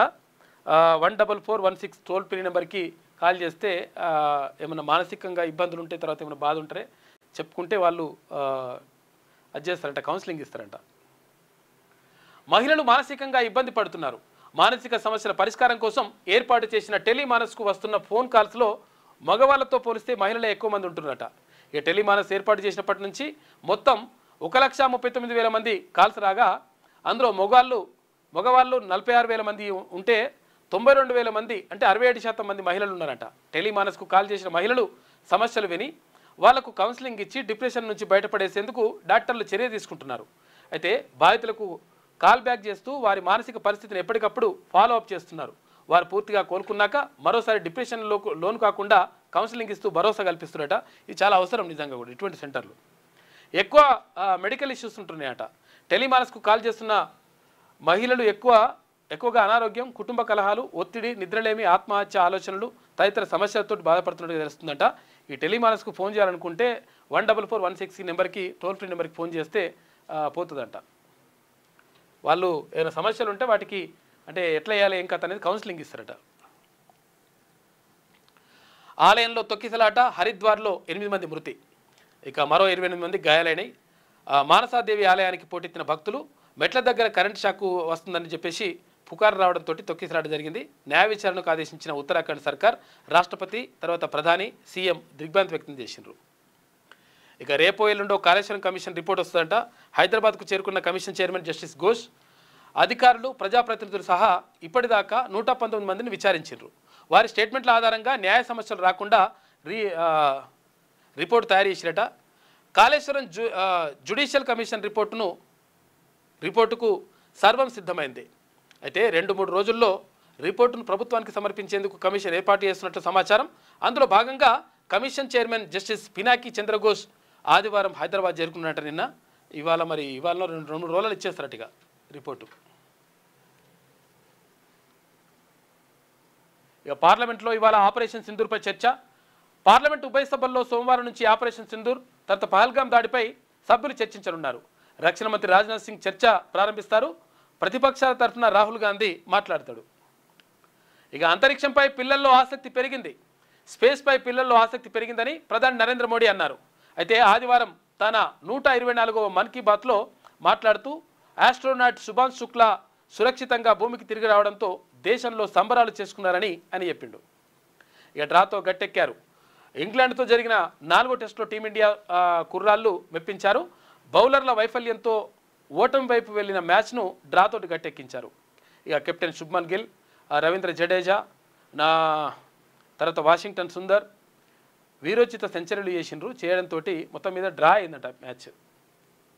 ఇక ఇవాళ కేబినెట్ భేటీ, స్వతంత్ర నిపుణుల కమిటీ నివేదికను ఆమోదించే ఛాన్స్ ఉందట. ఇక మైనింగ్ సీనరేజ్, అడ్వకేట్ ప్రొటెక్షన్ ముసాయిదాలపై చర్చ జరిగే అవకాశం ఉంది. దీంతో పాటు బీసీ రిజర్వేషన్లపై డిస్కస్ చేసే అవకాశం ఉందని చెప్పేసి అంటున్నారు. ఈ డిస్కషన్లో ఏం జరుగుతుంది? సెక్రటరియట్లో సీఎం రేవంత్ రెడ్డి అధ్యక్షతన సోమవారం మధ్యాహ్నం రాష్ట్ర కేబినెట్కి భేటీ కానుంది. ఈ సమావేశంలో అనేక అంశాలపై చర్చించి పలు కీలక నిర్ణయాలు తీసుకోనున్నారు. ఇటీవల కులగణన సర్వేపై ఏర్పాటు చేసిన స్వతంత్ర నిపుణుల కమిటీ 300 పేజీలతో సిబి ఇండెక్స్ నివేదిక ఇచ్చిందంట. ఈ రిపోర్టుపై మంత్రివర్గ సమావేశంలో చర్చించి ఆమోదం చెప్తారట. మరి ఏం చేస్తారో చూడాలి. ఇక తర్వాత ఓరుగల్లుకు ప్రాజెక్టులు స్పీడప్ చేస్తున్నారట. ఓరుగల్లు ప్రాజెక్టులని అంటే వరంగల్కి సంబంధించి నెరవేరుతున్న 40 ఏళ్ల కాజిపేట కోచ్ ఫ్యాక్టరీ కళ. ఇక పట్టాలెక్కిన మామ్నూరు ఎయిర్పోర్టు నిర్మాణం అంట. పూర్తిస్థాయి ప్రారంభానికి దగ్గరలో మెగా టెక్స్టైల్ పార్కు. ఇక మాస్టర్ ప్లాన్కు ఆమోదం. అండర్ గ్రౌండ్ డ్రైనేజీకి అడుగులు పడతా ఉన్నాయి. భద్రకాళి ఆలయంలో మాడవీధులు, తర్వాత రాజగోపురాలు ఏర్పాటు చేస్తారట. సిటీ చుట్టూ చకచక ఇన్నర్, ఔటర్ రింగ్ రోడ్ పనులు జరుగుతాయి. ఇక కాంగ్రెస్ సర్కార్ వచ్చాక అభివృద్ధి వైపు సిటీ పరుగులు పెడతా ఉందని చెప్పేసి ఒక ప్రత్యేక కథనం వేసింది వెలుగు దినపత్రిక. వరంగల్లోని కాకతీయ మెగా టెక్స్టైల్ పార్క్ సంబంధించినటువంటి ఒక ఫోటో ఇచ్చింది. ఓరుగల్లులో ఏండ్లకేండ్లుగా పెండింగ్లో ఉన్న ప్రాజెక్టులు పట్టాలెక్కుతున్నాయి. అభివృద్ధి కార్యక్రమాలకు రాష్ట్ర ప్రభుత్వం ఉత్తర్వులు ఇస్తూ వందల కోట్ల రూపాయల నిధులు విడుదల చేస్తుండడంతో పనులు ఊపందుకుంటున్నాయి. ఇక ప్రాజెక్టులన్నీ పూర్తయితే నిరుద్యోగ యువతకు ఉద్యోగ ఉపాధి అవకాశాలు దక్కుతాయని ఉమ్మడి వరంగల్ జిల్లా వాసులు ఆశాభావం వ్యక్తం చేస్తున్నారు. కాగా ఉమ్మడి ఏపీతో పాటు తెలంగాణ వచ్చాక బీఆర్ఎస్ 10 ఏళ్ల పాలనలోనూ జిల్లాకు చెందిన మేజర్ ప్రాజెక్టులు ఎన్నికల హామీలు ప్రచారానికే పరిమితమైన తప్పితే చేయలేదు. ఇక కాంగ్రెస్ సర్కార్ రాగానే అవన్నీ ఒక్కొక్కటిగా ఊపందుకుంటుందని చెప్పేసి ఒక కథనం కనిపిస్తూ ఉంది వెలుగు దినపత్రికలో. ఇది వెలుగులో ఉన్నటువంటి ప్రధాన కథనాలు. అయితే ఒకసారి ఆంధ్రజ్యోతి చూద్దాం. ఇక హరిద్వార్ మానసాదేవి ఆలయంలో తొక్కిసలాట, 6గురి మృతి, 8 మంది చనిపోయారట, 28 మందికి గాయాలు. విద్యుత్ వైరు తెగుపడిందన్న వదంతులతోటే జరిగిందంట. విచారణకు ఆదేశించిన ఉత్తరాఖండ్ సర్కార్ మృతులకు 2 లక్షల రూపాయల పరిహారం అని చెప్పేసి అక్కడ పుష్కర్ సింగ్ ధామి చెప్తా ఉన్నాడు. తొక్కిసలాట ఘటనపై రాష్ట్రపతి ద్రౌపది ముర్ము, ప్రధాని నరేంద్ర మోడీ సంతాపం వ్యక్తం చేశారు. ఇక టీసీఎస్లో 12,000 ఉద్యోగాల కోత. 2025-26 ఆర్థిక సంవత్సరంలో 2% సిబ్బందిని తొలగించినట్లు ప్రకటించిందట సంస్థ. మధ్య సీనియర్ స్థాయి ఉద్యోగులపై ప్రభావం పడుతుందట. స్థానిక ఎన్నికలు, బీసీ రిజర్వేషన్లు నేటి మంత్రివర్గ సమావేశంలో కీలక చర్చ జరిగే అవకాశం ఉందంటూ మరి ఏం చేస్తారో చూడాలి. ఇలా ఆర్డినెన్స్ గవర్నర్ దగ్గర, బిల్లు కేంద్రం వద్ద ఎలా ముందుకెళ్లాలనే దానిపైన చర్చించే నిర్ణయం. కులగణన, రేషన్ కార్డుల పంపిణీ, యూరియా నిల్వలు, సాగునీటి ప్రాజెక్టులపై సమీక్ష. ఇక కాళేశ్వరంపై జస్టిస్ పీసీ ఘోష్ నివేదిక అందితే దానిపైన మంత్రివర్గ సమావేశంలో చర్చ జరిగే అవకాశం ఉంది. ఇక ప్రభుత్వ శాఖల్లో ఉద్యోగాల భర్తీకి ఆమోదం తెలిపే అవకాశం కూడా ఉందంట. మరి బీసీ రిజర్వేషన్లపైన ఏం చర్చ చేస్తారు, ఏం నిర్ణయం తీసుకుంటారు అనే దానిపైనే ఇప్పుడు సర్వత్రా ఉత్కంఠ నెలకొని ఉంది. రాష్ట్రంలో స్థానిక సంస్థల ఎన్నికల నిర్వహణ, దీనికి ముడిపడి ఉన్న 42% బీసీ రిజర్వేషన్లపై సోమవారం మంత్రివర్గ భేటీలో కీలక చర్చ జరగనుంది. ఇక బీసీ రిజర్వేషన్ల పెంపునకు వీలుగా తెలంగాణ పంచాయతీరాజ్ చట్టం 2018 సెక్షన్ 285 సవరిస్తూ గవర్నర్కు పంపిన ఆర్డినెన్స్ రాజ్భవన్లోనే ఉంది. అయితే అసెంబ్లీలో ఆమోదించి కేంద్రానికి పంపించిన బీసీ బిల్లుపై ఏ నిర్ణయమూ వెలువడలేదు. మరోవైపు రిజర్వేషన్ల ఖరారుపై హైకోర్టు ఇచ్చిన గడువు పూర్తయింది. 1.5 ఏళ్లకు పైగా స్థానిక ఎన్నికలు జరగక కేంద్రం నుంచి రావాల్సిన నిధులు ఆగిపోయాయి. వీటన్నింటి నేపథ్యంలో ఎలా ముందుకెళ్లాల దానిపై మంత్రివర్గం చర్చించనున్నట్లు తెలిసింది. రిజర్వేషన్ల విషయంలో జాప్యం జరుగుతుండడంతో ఎన్నికల నిర్వహణకు సంబంధించి కీలక నిర్ణయం ఏదైనా తీసుకునే అవకాశం ఉందనే అంచనాలు కూడా వ్యక్తమవుతా ఉన్నాయి. ఇక కులగణనపై అధ్యయనం కోసం రాష్ట్ర ప్రభుత్వం ఏర్పాటు చేసిన స్వతంత్ర నిపుణుల కమిటీ ఇటీవలే ప్రభుత్వానికి నివేదిక అందించింది. దీనిపై మంత్రివర్గ భేటీలో చర్చించి నివేదికలోని వివరాలను వెల్లడించే అవకాశం ఉందని చెప్పేసి అనుకుంటున్నట. ఏం చేస్తారు, ఏం కథ అనే దానిపైన మొత్తం కూడా రాష్ట్రం మొత్తం బీసీలకు 42% రిజర్వేషన్ స్థానిక సంస్థల్లో కల్పించడంపైనే మొత్తం కనిపిస్తూ ఉంది. ఇక సంతాన సాఫల్యం ముసుగులో శిశు విక్రయం అంట. సంతాన సాఫల్యం చేస్తాం, తర్వాత టెస్ట్ బేబీ తీస్తాం, చేస్తాం అట్లా అని చెప్పేసి లాస్ట్కి వస్తే పిల్లల్ని అమ్ముతురట. సరోగసి పద్ధతిలో సంతానం అంటూ పిల్లల్ని జంటల నుంచి 35 లక్షల రూపాయలు వసూలు. వేరే పిల్లాన్ని కొని వీరికి అమ్మిన వైనం. బిడ్డను అమ్ముకున్న జంటకు 80 నుంచి 90 వేల రూపాయలు ఇచ్చిరట. ఇక సృష్టి ఫెసిలిటీ సెంటర్ నిర్వాహకులను వెల్లడించిన డీసీపీ షర్మి. నమ్రత, ఆమె కొడుకు సహా 8 మందిని అరెస్ట్ చేసిరు. ఇక సృష్టి ఫెర్టిలిటీపై తెలుగు రాష్ట్రాల్లో ఇప్పటికే 10 పైగా కేసులు నమోదైనాయంట. మీడియాతో మాట్లాడుతున్న డీసీపీ షర్మి అని చెప్పేసి ఇక్కడ చూసుకోవచ్చు. మొత్తం మీద 40 లక్షల రూపాయలు వాళ్ళ దగ్గర, 35 నుంచి 40 లక్షల రూపాయలు వాళ్ళ దగ్గర వసూలు చేసి వాళ్ళకు ఎవరి బిడ్డ నమ్మిన వాళ్ళకు 90 వేల రూపాయలు ఇచ్చిరట. చూసుకో, 39 లక్షలు మిగిలిన వీళ్ళకు. ఇది కథ. ఇక ప్రైవేట్ వైద్య కళాశాలలపై విజిలెన్స్ విచారణ అంట.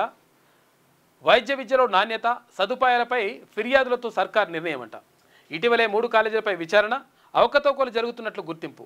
విద్యార్థుల సస్పెండ్కు ఎగనామం, స్టైఫండ్కి ఎగనామం పెడుతున్నారు. అంటే అసలు యాక్చువల్గా వాళ్ళకి స్టైఫండ్ ఇవ్వాలి, కానీ స్టైఫండ్ ఏం చేస్తున్నారట, ప్రైవేట్ కాలేజీలో తీసుకుంటున్నాయి. మన తీర్మానం చెప్పిండు కదా, కొన్ని కాలేజీలు ఉన్నాయి, అవన్నీ వాళ్ళ కథ అంతా తెలుసాలి. ఎందుకంటే ఫీజులు ఒకవేళ ఇరా అంటే కోట్ల వసూలు చేస్తారు. వీళ్ళ స్టైఫండ్ ఏమి ఇస్తలేరు. మళ్ళీ ఆడేమైనా నాణ్యమంగా ఉంటుందేమో, అద్భుతంగా ఉంటుందా అంటే ప్రైవేటు మెడికల్ కాలేజీలకు సంబంధించి ఆగా ఉంటుంది కథ. ఎందుకనంటే ఆడ శవాలు దొరికాయి. అసలు యాక్చువల్గా ఏంటంటే అక్కడ వాళ్ళకు ఏది డెడ్ బాడీస్ అవసరం ఉంటాయి. ఎవరికి? ఈ మెడికల్ కాలేజీలకు డెడ్ బాడీలు అవసరం ఉంటాయి. ఎందుకంటే డెడ్ బాడీలను కోసి ఏ పార్ట్ ఎట్లున్నది, ఏం కథ, లోపల లివర్ ఎట్లుంటుంది, ఇట్లా కాలేయం ఇదేంది, మన కిడ్నీ ఎట్లుంటుంది, ఇది ఎట్లుంటుంది, అది ఎట్లుంటుంది, అన్నీ కూడా గుండె ఎట్లుంటుంది, ఇవన్నీ కూడా చూడడానికి వాళ్ళకు డెడ్ బాడీస్ అవసరం ఉంటాయి. ఈ డెడ్ బాడీస్ ఎక్కడ దొరుకుతాయి అంటే ఎక్కువ శాతం ఇక్కడ ఉస్మానియా హాస్పిటల్లో, తర్వాత గాంధీ హాస్పిటల్లో దొరుకుతాయి. ఎందుకంటే గుర్తు తెలియని మృతదేహాలు కానీ లేకపోతే అనాథ శవాలు కానీ ఇటువంటి వాటికి ఇవన్నీ కూడా జరుగుతూ ఉంటాయి. అయితే వీటికి సంబంధించి ఏంటంటే వీళ్ళు ప్రైవేట్ కాలేజీలకేమో అవన్నీ అవకాశాలు ఎక్కువ ఉన్నాయి. దీంతో ఏమవుతుందంటే వీళ్ళు ఏం చేస్తారంట, ఆ సేవలు లేకుండానే నడిపిస్తుంటారు. తర్వాత ఇంకొకటి ఏంటంటే రోగులు కూడా ఉంటారు. సరిగా రోగులు కూడా ఉండకపోతే ఎవరన్నా ఇన్స్పెక్షన్కి వచ్చినప్పుడు రోగులను తీసుకొచ్చేసి శంకర్దాదా ఎంబీబీఎస్ సినిమా లెక్క అంత అరేంజ్ చేస్తారట. డ్రామా మొత్తం నాటకాలు నడుస్తుంటుంది. తర్వాత అక్కడ ప్రొఫెసర్లు, అసిస్టెంట్ ప్రొఫెసర్లు వీళ్ళు కూడా సరిగా ఉండరు. ఎంత ఆగమాగం ఉంటుంది అనమాట కథ. దానిపైన విచారణ చేద్దామని చెప్పేసి అంటున్నారు. చేయాలి.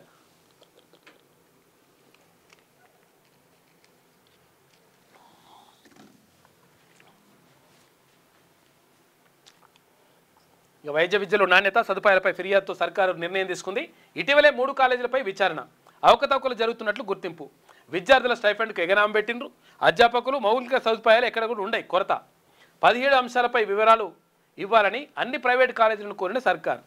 స్పందించని పలు కాలేజీలు ప్రభుత్వం సీరియస్గా ఉంది. విజిలెన్స్ విచారణకు ఆదేశించింది.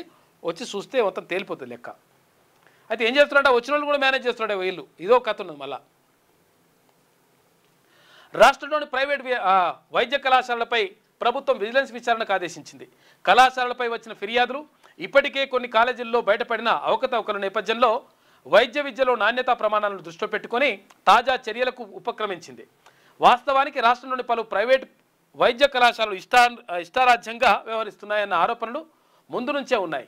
అందులో 3 కాలేజీలపై కొన్ని రోజుల కింద వైద్య విద్యార్థులు ఫిర్యాదు చేయగా సర్కారు విజిలెన్స్ విచారణకు ఆదేశించింది. ఈ విచారణలో పలు అవకతవకలను విజిలెన్స్ గుర్తించింది. అధ్యాపకులు లేకపోవడం, కనీస మౌలిక సదుపాయాల కొరతతో పాటు ఏళ్లుగా వైద్య విద్యార్థులకు స్టైఫండ్ కూడా ఇవ్వడం లేదని తేల్చి సర్కారుకు నివేదిక ఇచ్చింది. సదరు కాలేజీల్లో సీట్ల కోత, అడ్మిషన్ల రద్దుతో పాటు క్రిమినల్ చర్యలు చేపట్టాలని సిఫారసు చేసింది. ఈ క్రమంలో మిగతా ప్రైవేటు వైద్య కాలేజీలపై వచ్చిన ఫిర్యాదులపైన ప్రభుత్వం దృష్టి పెట్టిందంట. ఎంత కూడా నడుస్తూ ఉన్నది కథ. వాళ్ళు తేలిపోవాలి లెక్క. ఇక సంతాన సాఫల్యం ముసుగులో శిశు విక్రయం అని చెప్పేసి చూసారు కదా, అట్లున్నది కథ. జలాశయాల నిర్వహణలో అలసత్వం వహిస్తూ ఉన్నారంట. అరకొర పనులతో మమ అనిపిస్తున్న వైనం. దీంతో ఏమవుతుంది, బాగా నీళ్ళు వచ్చినప్పుడు అవి కొట్టుకపోతాయి, లేకపోతే గేట్లు దిగిపోతాయి. ఆగమా ఉంటుంది కథ. అరకొర పనులతో మమ అనిపిస్తున్న వైనం. ప్రాజెక్టుల నిర్వహణ లోపభూయిష్టమంట. కీలక ప్రాజెక్టుల విషయంలోనూ నిర్లక్ష్యం. సకాలంలో మరమ్మతులు చేయని యంత్రాంగం. ఇక సాగర్ స్పిల్వేకు ఈ ఏడాది మరమ్మతులు లేనట్లే. జూరాల ప్రాజెక్టులో తెగిన గేట్ల రోపులు తాళ్ళు తెగిపోయినాయట. అవి ఇనుప తాళ్ళు ఉంటాయి. ఇక శ్రీశైలం గేట్లను 5 ఏళ్లలో మార్చాలని చెప్పేసి నిపుణులు చెప్తున్నాడు. డిండి శాలిగౌరారం నిర్వహణ అంతంతనే ఉందంట. అన్నీ ఆగమాగం ఉన్నాయి కథ అని చెప్పేసి అనగనగా ఓ బకెట్. అగో ఇదేందో కథ. రాష్ట్ర వ్యాప్తంగా పలు సాగునీటి ప్రాజెక్టుల నిర్వహణ లోపభూయిష్టంగా మారింది. నాగార్జున సాగర్, శ్రీశైలం, జూరాల వంటి ప్రధాన ప్రాజెక్టులకు అవసరమైన మరమ్మతులు సకాలంలో పూర్తి చేయలేకపోతున్నారు. కొన్నిసార్లు కోట్ల రూపాయలు వెచ్చించి మరమ్మతులు చేసినా ఉపయోగం లేకుండా పోతుంది. మరికొన్నిసార్లు అరకొర పనులతో మమ అనిపించేస్తున్నారు. జూరాల ప్రాజెక్టుకు 66 క్రస్టు గేట్లు ఉండగా 2022లో 11 కోట్ల రూపాయలతో గేట్ల మరమ్మతుల కోసం టెండర్లు పిలిచారు.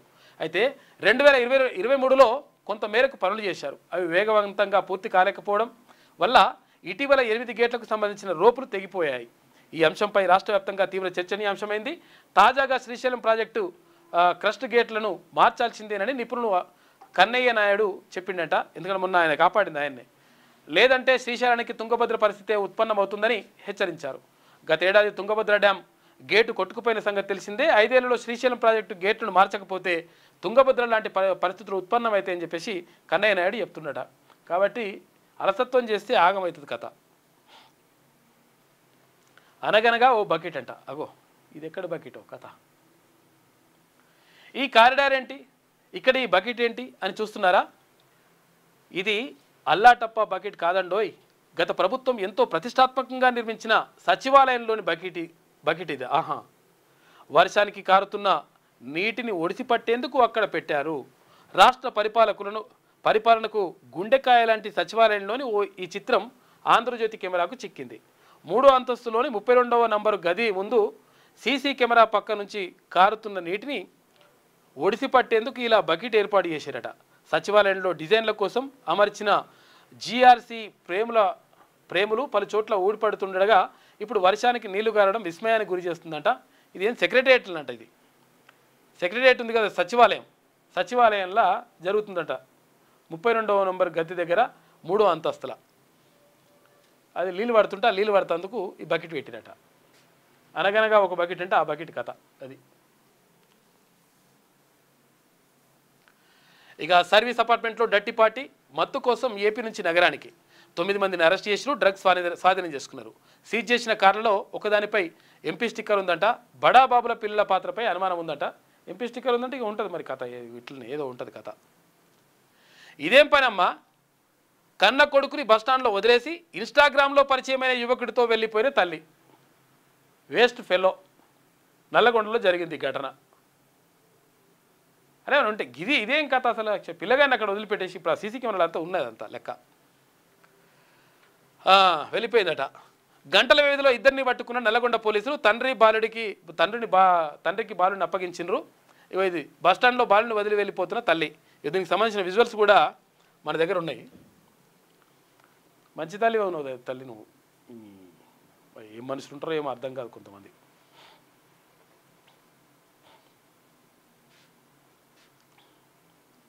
ఇగో ఈమెనే ఈ నల్లగొండ బస్ స్టాండ్ ఇది.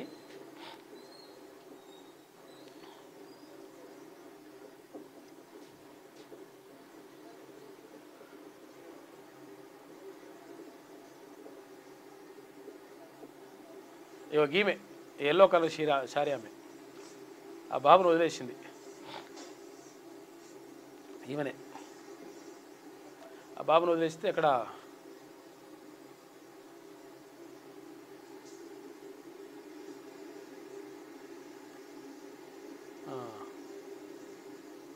అక్కడ ఎల్లో కలర్ పక్క ఈమెనే చూసింది వదిలేసింది.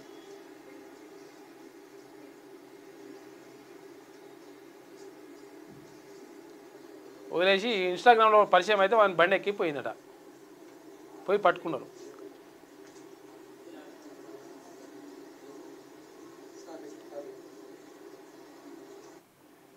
ఇగో ఇట్లా బండి ఎక్కిపోతుంటే ఇగో సీసీ కెమెరాలలో దొరుకుతుంది చూడు. ఇగో ఈమెనే వేస్ట్ పిల్ల. వాడు పిల్లగాడు మమ్మీ అంటున్నాడు. ఇటువంటి మనుషులు తయారయ్యారు మొత్తం అక్కడక్కడ. మరి ఎందుకు పిల్లల్ని ఎందుకు అరే ఇదంతా ఎందుకు ఇవ్వాలి? ఇన్స్టాగ్రామ్లో పరిచయం అయినంత పోతే వాడు ఎన్ని రోజులు ఉంటాడు? ఏం కథ? ఇట్లా తయారయ్యారు కొంతమంది. రవాణా సేవలు భారం. ఇక వాహన యాజమాన్య బదిలీకి రెండింతలు పెరిగిన రుసుమంట. గతంలో 935 రూపాయలు, ఇప్పుడు 1805 రూపాయలంట. ఇక హైపోతికేషన్ ఫీజుపై 1000 రూపాయలు బాధుడు. 100కు పైగానే పెరిగిన లెర్నింగ్ లైసెన్సు, డ్రైవింగ్ టెస్టు ఫీజులు పెరిగినాయంట. మొత్తం ప్రకటన లేకుండానే ఆన్లైన్లో కొత్త ధరలు ఆదివారం ఉదయం నుంచి అమల్లోకి వస్తున్నాయి. నిన్న నుంచే. మహిళా స్కీమ్ సొమ్ము తినేస్తున్న మగాళ్ళు.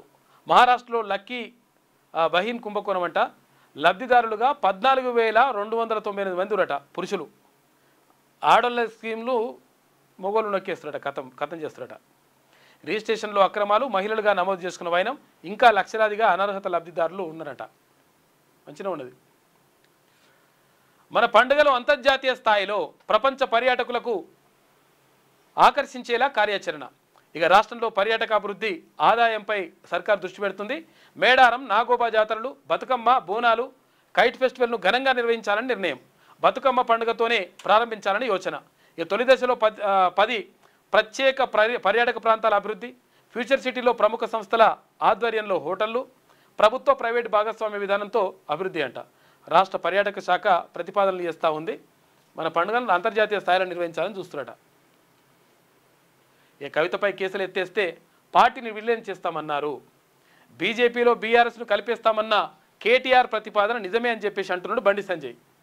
కేటీఆర్కు దమ్ముంటే చర్చకు రావాలి, సీఎం రమేష్ను నేను తీసుకొస్తా, కేంద్ర మంత్రి బండి సంజయ్ సవాల్ విసురుతున్నాడు. చూసుకోయిగా కేటీఆర్ ఏమన్నాడు, రమ్మను రా అట్లా అంటే వస్తాం, మేము రెడీగా ఉన్నామని చెప్తున్నారు. మరో పార్టీలో బీఆర్ఎస్ విలీనం అవాస్తవం, తెలంగాణ ఉన్నంతకాలం బీఆర్ఎస్ ఉంటుంది, ప్రభుత్వాన్ని నడిపే దమ్ము రేవంత్ రెడ్డికి లేదు, ఇంత ఇజ్జత్ లేని సీఎంని ఎప్పుడు చూడలేదు, మీ నాయనని చూడలేదా సీఎంని? మేడిగడ్డ పిల్లలు కుంగడం వెనుక కాంగ్రెస్ ఉందేమోనని సందేహాలు వస్తున్నాయి. భూపాలపల్లి జిల్లా పార్టీ సమావేశాల్లో కేటీఆర్ అని చెప్పేసి అంటున్నాడు. ఇప్పుడు ఇష్టం వచ్చినట్టుగా ముఖ్యమంత్రిని పట్టుకొని ఇష్టం వచ్చినట్టు మాట్లాడుతున్నాడు. మీ నాయన ఉన్నప్పుడు అట్లే మాట్లాడితే, మిమ్మల్ని అట్లే మాట్లాడితే, ఎందుకంటే ఇప్పుడు మీకు అట్లా అలవాటు అయిపోయింది, మీకు కూడా అట్లే వస్తుంది, ఎట్లా చెండు కొడితే అట్లే మళ్ళీ మీ వెనుకకు వచ్చేస్తుంది బాల్ కొడితే. ఇది ఆంధ్రజ్యోతిలో ఉన్నటువంటి ప్రధాన కథనాలు. అయితే ఒకసారి శనార్థి తెలంగాణ చూద్దాం. విలీనం ఓకే, మరి ఆపింది ఎవరు? ఏది? బీఆర్ఎస్ని బీజేపీలో విలీనం చేయడానికి. బీజేపీలో బీఆర్ఎస్ మెర్జుపై ఆసక్తికర చర్చ. సీఎం రమేష్కు తోడు హీట్ పుట్టిస్తున్న బండి కామెంట్స్. ఈ గతంలో కవిత వ్యాఖ్యల్లోనూ ఇదే ధోరణి. తెలంగాణలో బలీయమైన రాజకీయ పార్టీగా ఉన్న బీఆర్ఎస్ రాష్ట్రం ఇచ్చిన కాంగ్రెస్లో మెర్జ్ చేసేందుకు అప్పట్లే కేసీఆర్ అనాసక్తత. లిక్కర్ కేసు కోసం బీఆర్ఎస్ విలీనం వాస్తవమా? బీజేపీ నేతల స్టేట్మెంట్లపైనే అనుమానాలు. అయితే బీఆర్ఎస్తో మైండ్ గేమ్లో భాగంగానే అని చెప్పేసి విశ్లేషకులు అంటున్నారట. మరి ఏందో తెలియదు కానీ వీళ్ళు విలీనం చేస్తామని చెప్పేసి అంటున్నారని వాళ్ళు అంటున్నారు. లేదు నేను అట్లా అనలేదని చెప్పేసి కేటీ రామారావు అంటున్నాడు. ప్రస్తుతం ఇప్పుడు రాష్ట్రంలో ఆసక్తికర చర్చ జరుగుతోంది. బీజేపీలో బీఆర్ఎస్ను గతంలో విలీనం చేయాలనుకున్నా అన్నారని, కవితను లిక్కర్ కేసు నుంచి తప్పించేందుకే ఈ ప్రతిపాదన జరిగిందని సీఎం రమేష్ చేసిన కామెంట్ ఇప్పుడు రాజకీయ దుమారాన్ని రేపుతున్నాయి. సీఎం రమేష్ చేసిన వ్యాఖ్యలు నిజమేనని బండి సంజయ్ చెప్పిన మాటలు కూడా తెలంగాణలో తీవ్ర చర్చకు దారితీస్తున్నాయి. అంతేకాక మాజీ ముఖ్యమంత్రి బీఆర్ఎస్ అధినేత కూతురు ఎమ్మెల్సీ తెలంగాణ జాగృతి అధ్యక్షురాలు కల్వకుంట్ల కవిత బీజేపీలో బీఆర్ఎస్ విలీన ప్రతిపాదనపై చేసిన కామెంట్స్ కూడా బీజేపీ నాయకుల వ్యాఖ్యలకు కాస్త బలాన్ని ఇచ్చాయి. వెరసి ఇప్పుడు గతంలో బీజేపీ బీఆర్ఎస్ మెర్జ్పై ప్రయత్నాలు జరిగాయన్న ఆరోపణలపై ప్రస్తుతం రాజకీయ వర్గాల్లో తీవ్ర చర్చ జరుగుతుంది. అయితే అసలు కేసీఆర్ అంత ఈజీగా బీఆర్ఎస్ను బీజేపీలో విలీనం చేయాలనుకున్నారా? బీజేపీ నాయకులు చేస్తున్న కామెంట్స్లో ఏమైనా వాస్తవాలున్నాయా అనేదే ఆసక్తి రేపుతోంది. వాస్తవానికి కేసీఆర్ పార్టీని కాపాడుకోవడానికి బాగానే చెమట వచ్చాడు. ఉమ్మడి ఆంధ్రప్రదేశ్లో బీఆర్ఎస్పై అనేక దాడులు జరిగాయి. ఆ పార్టీని రాజకీయంగా బొందబెట్టేందుకు దివంగత ముఖ్యమంత్రి వైఎస్ రాజశేఖర రెడ్డి చేయని ప్రయత్నం అంటూ లేదు. ఇక అప్పట్లో టీఆర్ఎస్కు సంబంధించినటువంటి కీలక నాయకులను కూడా వైఎస్ఆర్ కాంగ్రెస్ పార్టీ తీర్థం పుచ్చుకునేలా చేయగలిగిండు. ఈ నేపథ్యంలోనే ఆ పార్టీ అనేక ఒడిదుడుకులకు గురైంది. ఇక వైఎస్ మరణం తర్వాత తెలంగాణ రాష్ట్ర సాధన కోసం టీఆర్ఎస్ పార్టీ చేసిన ప్రయత్నాలు సత్ఫలితాలను ఇచ్చాయి. అయితే అప్పట్లో బీఆర్ఎస్ను కాంగ్రెస్లో విలీనం చేయాలని ఆ పార్టీ హైకమాండ్ ప్రపోజల్ పెట్టినట్లు రాజకీయ వర్గాల్లో చర్చ జరిగింది. అయితే కేసీఆర్ అంతా పీక్ టైంలో కూడా పార్టీని తన చాకచక్యంతో కాపాడుకోగలిగారు. అంతేకాక అనంతరం 2 దఫాలుగా బీఆర్ఎస్ను పవర్లోకి తీసుకొచ్చారు. ఇక ఇంతటి చరిత్ర కలిగిన బీఆర్ఎస్పై ప్రస్తుతం బీజేపీ తీవ్రమైన ఆరోపణలు చేస్తుంది. ఒక్క కవిత కోసమే ఆ పార్టీని బీజేపీలో కలిపేందుకు తీవ్ర ప్రయత్నాలు జరిగినట్లుగా ఆ పార్టీ నేతలు ఆరోపిస్తున్నారు. అయితే 2001 నుంచి 2014 వరకు బలీయమైన రాజకీయ ప్రత్యర్థులను ఎదుర్కొని నిలబడగలిగిన బీఆర్ఎస్పై బీజేపీ నేతలు చేస్తున్న ప్రస్తుత ఆరోపణలు కేవలం మా ఇంటికి మాత్రమేనని అభిప్రాయాలు పొలిటికల్ సర్కిల్లో జరుగుతున్నాయంట. మరి అది నిజంగానేనా కాదా అని చెప్పేసి అనుకుంటున్నారు. మరి ఏందో తెలియదు. ఇంకా వాళ్ళు ఒకసారి నిజంగా ఇప్పుడు బండి సంజయ్ చెప్పినట్టుగా ఒకవేళ చర్చకు వచ్చి నిజంగా చర్చ జరిగితే వాళ్ళిద్దరి మధ్య చర్చ జరిగితే బహిరంగం అయిపోతుంది, లెక్క తేలిపోతుంది. డేట్ టైం చెప్పు, సీఎం రమేష్ని తీసుకొస్తా, కేటీఆర్కు బండి సంజయ్ సవాల్. అవినీతి కుటుంబ పార్టీ బీఆర్ఎస్ను విలీనం చేసుకునే ప్రసక్తే లేదని చెప్పేసి స్పష్టం చేసిండు. కవితపై కేసు ఎత్తేస్తే బీజేపీలో బీఆర్ఎస్ను విలీనం చేస్తామంటూ సీఎం రమేష్ ఎదుట కేటీఆర్ చేసిన ప్రతిపాదన ముమ్మాటికి వాస్తవేనని కేంద్ర మంత్రి బండి సంజయ్ అన్నారు. అది తప్పని చెబుతున్న కేటీఆర్ డేట్ టైం ఫిక్స్ చేస్తే సీఎం రమేష్ను తీసుకొస్తానని బండి సంజయ్ సవాల్ విసిరారు. ఆదివారం కరీంనగర్ జిల్లా ఆసుపత్రిలో క్రిటికల్ కేర్ బ్లాక్ నూతన భవనాన్ని ప్రారంభించిన అనంతరం మీడియాతో మాట్లాడాడు బండి సంజయ్. కుటుంబ వారసత్వ పార్టీలకు బీజేపీ దూరమని ప్రధాని మోడీ కూడా నిజామాబాద్ సభలో ఇదే చెప్పారన్నారు. అయితే అవినీతి కుటుంబ పార్టీ అయిన బీఆర్ఎస్ను విలీనం చేసుకునే ప్రసక్తే లేదని చెప్పేసి అంటున్నారు. మరి అనడం అనలేదో మరి తెలియదు, కానీ ఇదైతే మేము చేసుకోమైతే వీళ్ళు అంటున్నారు. ఏటా 22 కోట్ల లీటర్ల బ్రిటిష్ విస్కీ తాగుతురట. బ్రిటిష్ విస్కీ అతిపెద్ద మార్కెట్గా భారత్. అయితే Scotch whisky association and confederation of Britain industry data ఇచ్చిందట. భారత్ యూకే మధ్య వాణిజ్య ఒప్పందం. ఇక స్కాచ్ ధరలు 30% వరకు తగ్గే ఛాన్స్ ఉందంట. అమ్మకాలు 25% వరకు పెరుగుతాయని చెప్పేసి అంచనా వేస్తున్నారు. ఎందుకంటే ధరలు తగ్గుతాయి కాబట్టి. ఇక పిల్లల్లో అంతరిక్షంపై ఉత్సుకత. చంద్రునిపై కాలు పెడతాం, వ్యోమగాములు అవుతామంటుండ్రు. అంతరిక్ష రంగంలో 200కు పైగా స్టార్టప్లు వచ్చాయి. శుభాంశు శుక్లా దేశ ప్రజలకు గర్వకారణం. స్పేస్ డే కోసం ప్రజలు సలహాలు సూచనలు పంపాలి, నమో యాప్ను ఉపయోగించుకోవాలని చెప్పేసి మన్ కీ బాత్లో ప్రధానమంత్రి నరేంద్ర మోడీ మాట్లాడాడు. ఇక 2 దశల్లో స్థానిక ఎన్నికలు. ఎన్ఈసీకి పంచాయతీరాజ్ శాఖ ప్రతిపాదన పెట్టిందంటే సానుకూలంగా స్పందించిన ఎన్నికల సంఘం కొత్త ఓటర్ల జాబితా తయారీపై దృష్టి పెట్టింది. ఇక ఏర్పాట్లు ముమ్మరం చేసిన అధికారులు. బీసీ రిజర్వేషన్లపై తొలగని సందిగ్ధత. మళ్లీ మోసం చేసేందుకు అగ్రవర్ణ పార్టీలు రెడీ అవుతున్నాయని చెప్పేసి చర్చ జరుగుతూ ఉంది. ఏం చేస్తారో చూడాలి. ఇక మేడారం మహాజాతరలో 150 కోట్ల రూపాయలతో శాశ్వత పనులు చేయాలని చెప్పేసి మంత్రి సీతక్క భావిస్తుందంట. రాష్ట్ర ప్రభుత్వానికి వనదేవతల ఆశీస్సులు ఉండాలి. రాష్ట్ర మంత్రి దనసరి సీతక్క సమ్మక్క సారలమ్మలను దర్శించుకొని మొక్కులు చెల్లించుకుందట మంత్రి. ఇక టీసీఎస్లో ఉద్యోగులకు వేశారు. 12,000 ఉద్యోగాలు తీసేస్తామని అంటున్నట. మరి ఏందో కథ. కన్నబిడ్డను బస్టాండ్లో వదిలేసిన కర్కశ తల్లి. మంచిగా ఉన్నది. ప్రియుడితో జంపంట. నల్గొండ బస్టాండ్లో విషాదకర ఘటన. పోలీసులకు సమాచారం ఇచ్చిన ప్రయాణికులు. ఇక సీసీ ఫుటేజ్ ఆధారంగా తల్లిని ట్రేస్ చేసిన 2 టౌన్ పోలీసులంట. బాలుడిని కాపాడి తండ్రికి అప్పగింత. పోలీసులకు జిల్లా ప్రజలు అభినందన చెప్పారు. వాస్తవం నిజంగా పోలీసులు మంచి పని చేశారు.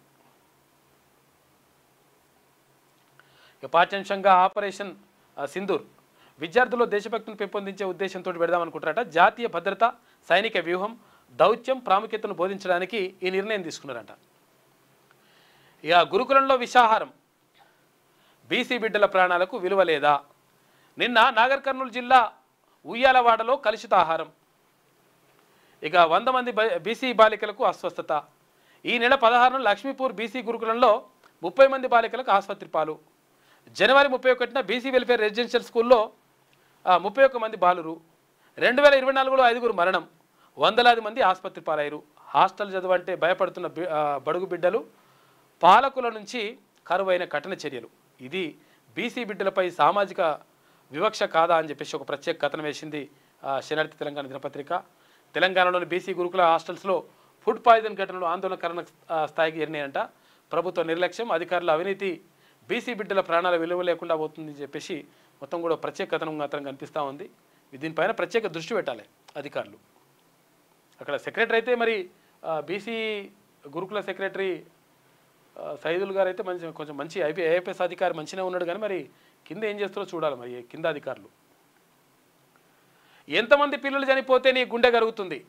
20 నెలల రేవంత్ రెడ్డి పాలనలో 100 మంది గురుకుల విద్యార్థులు చనిపోయారని చెప్పేసి హరీష్ రావు అంటుండు. ప్రభుత్వం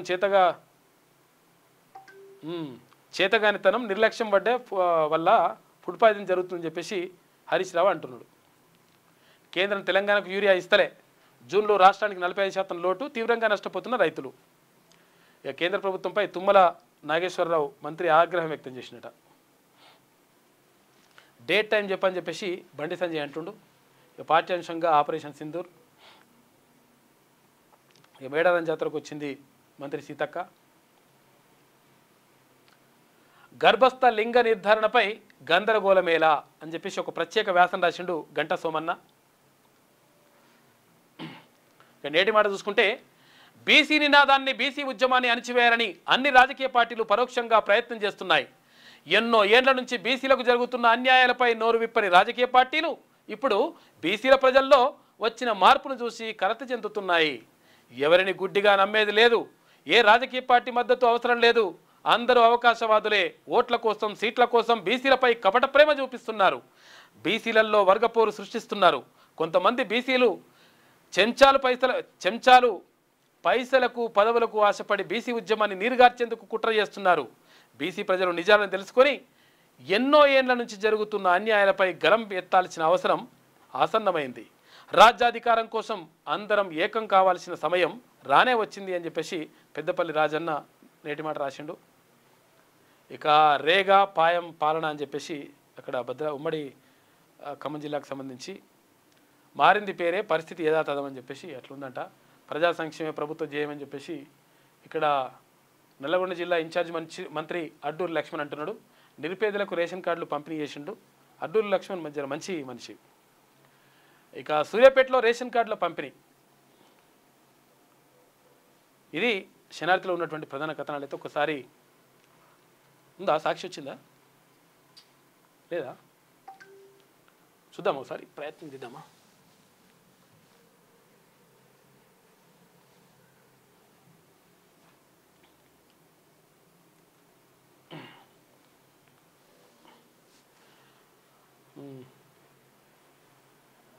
ఇక విజేత తేలేదు నేడే అని చెప్పేసి ఎంపీ దివ్య రెండో గేమ్ డ్రా అయింది.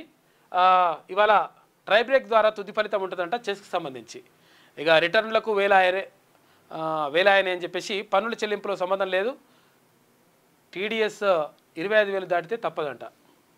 అంతరిక్షంపై అమితాశక్తి, అంతరిక్షంపై చిన్నారుల్లో ఆసక్తి నానాటికి పెరుగుతోందని ప్రధాని మంత్రి నరేంద్ర మోడీ 124వ మన్ కీ బాత్ కార్యక్రమంలో చెప్పిండు.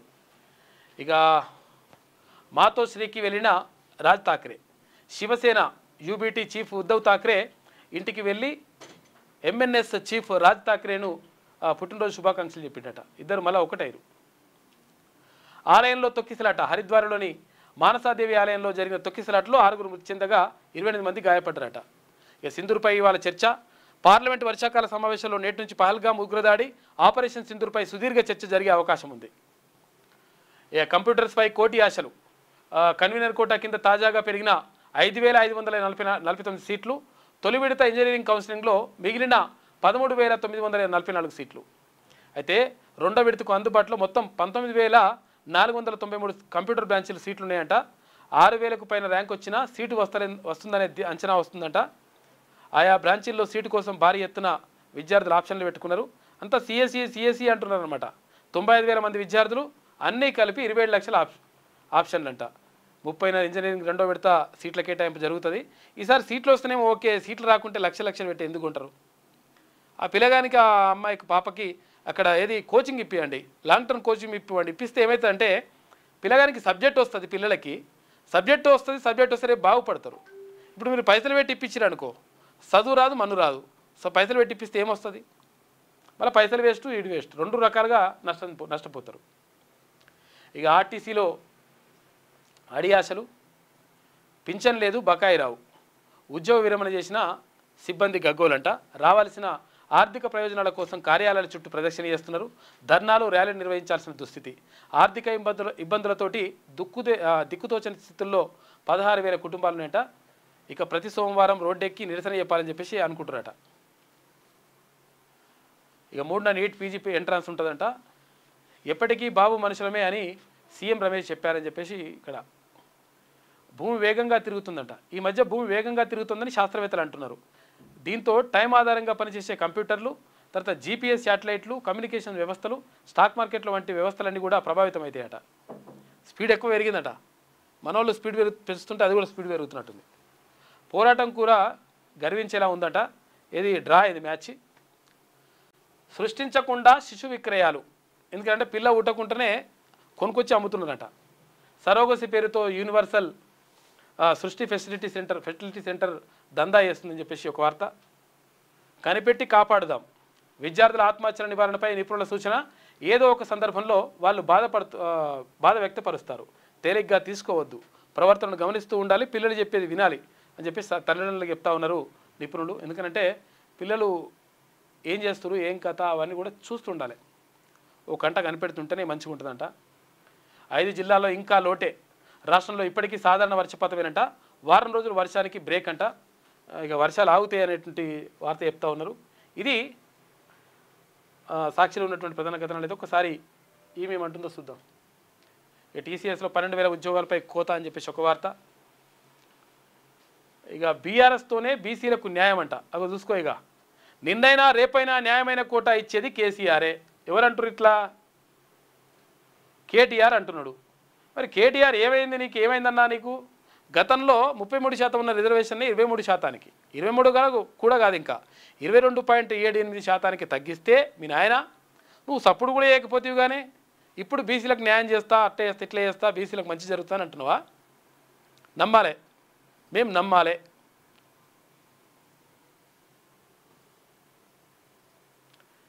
ఇక కిటెక్స్కు కాంగ్రెస్ బెదిరింపులు అని చెప్పేసి తన అనుయాయులకే ఉద్యోగాలు ఇవ్వాలంటూ నేతల హుకుం అని చెప్పేసి రేవంత్ సర్కార్ గుండాయిజంతో పరిశ్రమలు తరలిపోయే ప్రమాదం అని చెప్పేసి ఇట్లా రాస్తున్నది మొత్తం.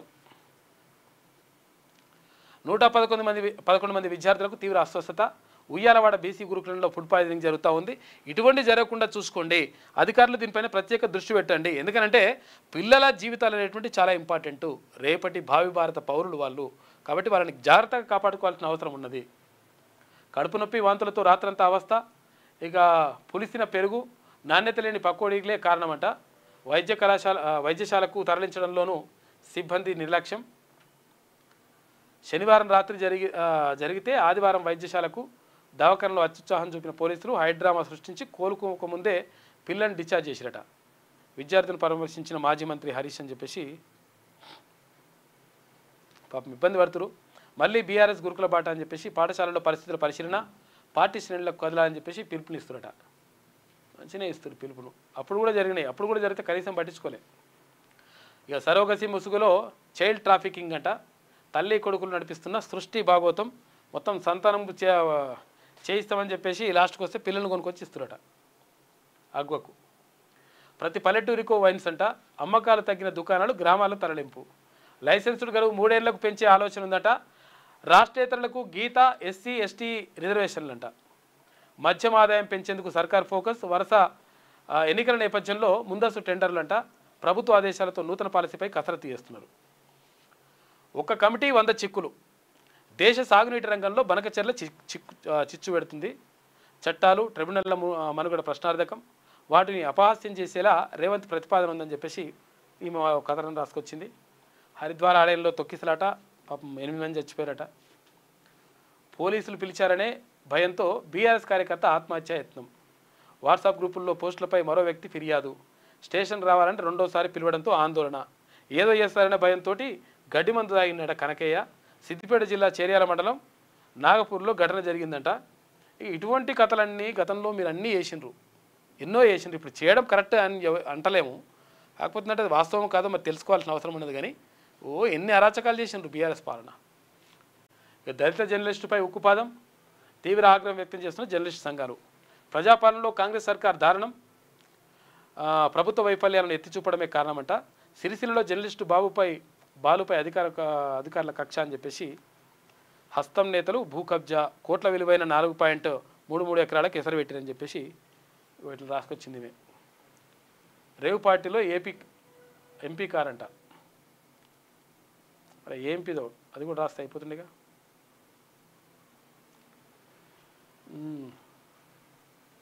ఇది ఇక్కడ ఏది నమస్తే తెలంగాణలో ఉన్నటువంటి ప్రధాన కథనాలు. మొత్తం మీద ఈ సరోగసి పేరుతోటి మొత్తం కూడా అన్యాయం చేస్తూ తర్వాత ఇష్టం వచ్చినట్టుగా పిల్లలు లేనటువంటి సంతానం లేనటువంటి దంపతుల నుంచి లక్షలు వసూలు చేసి మోసం చేస్తూ ఉన్నాయట.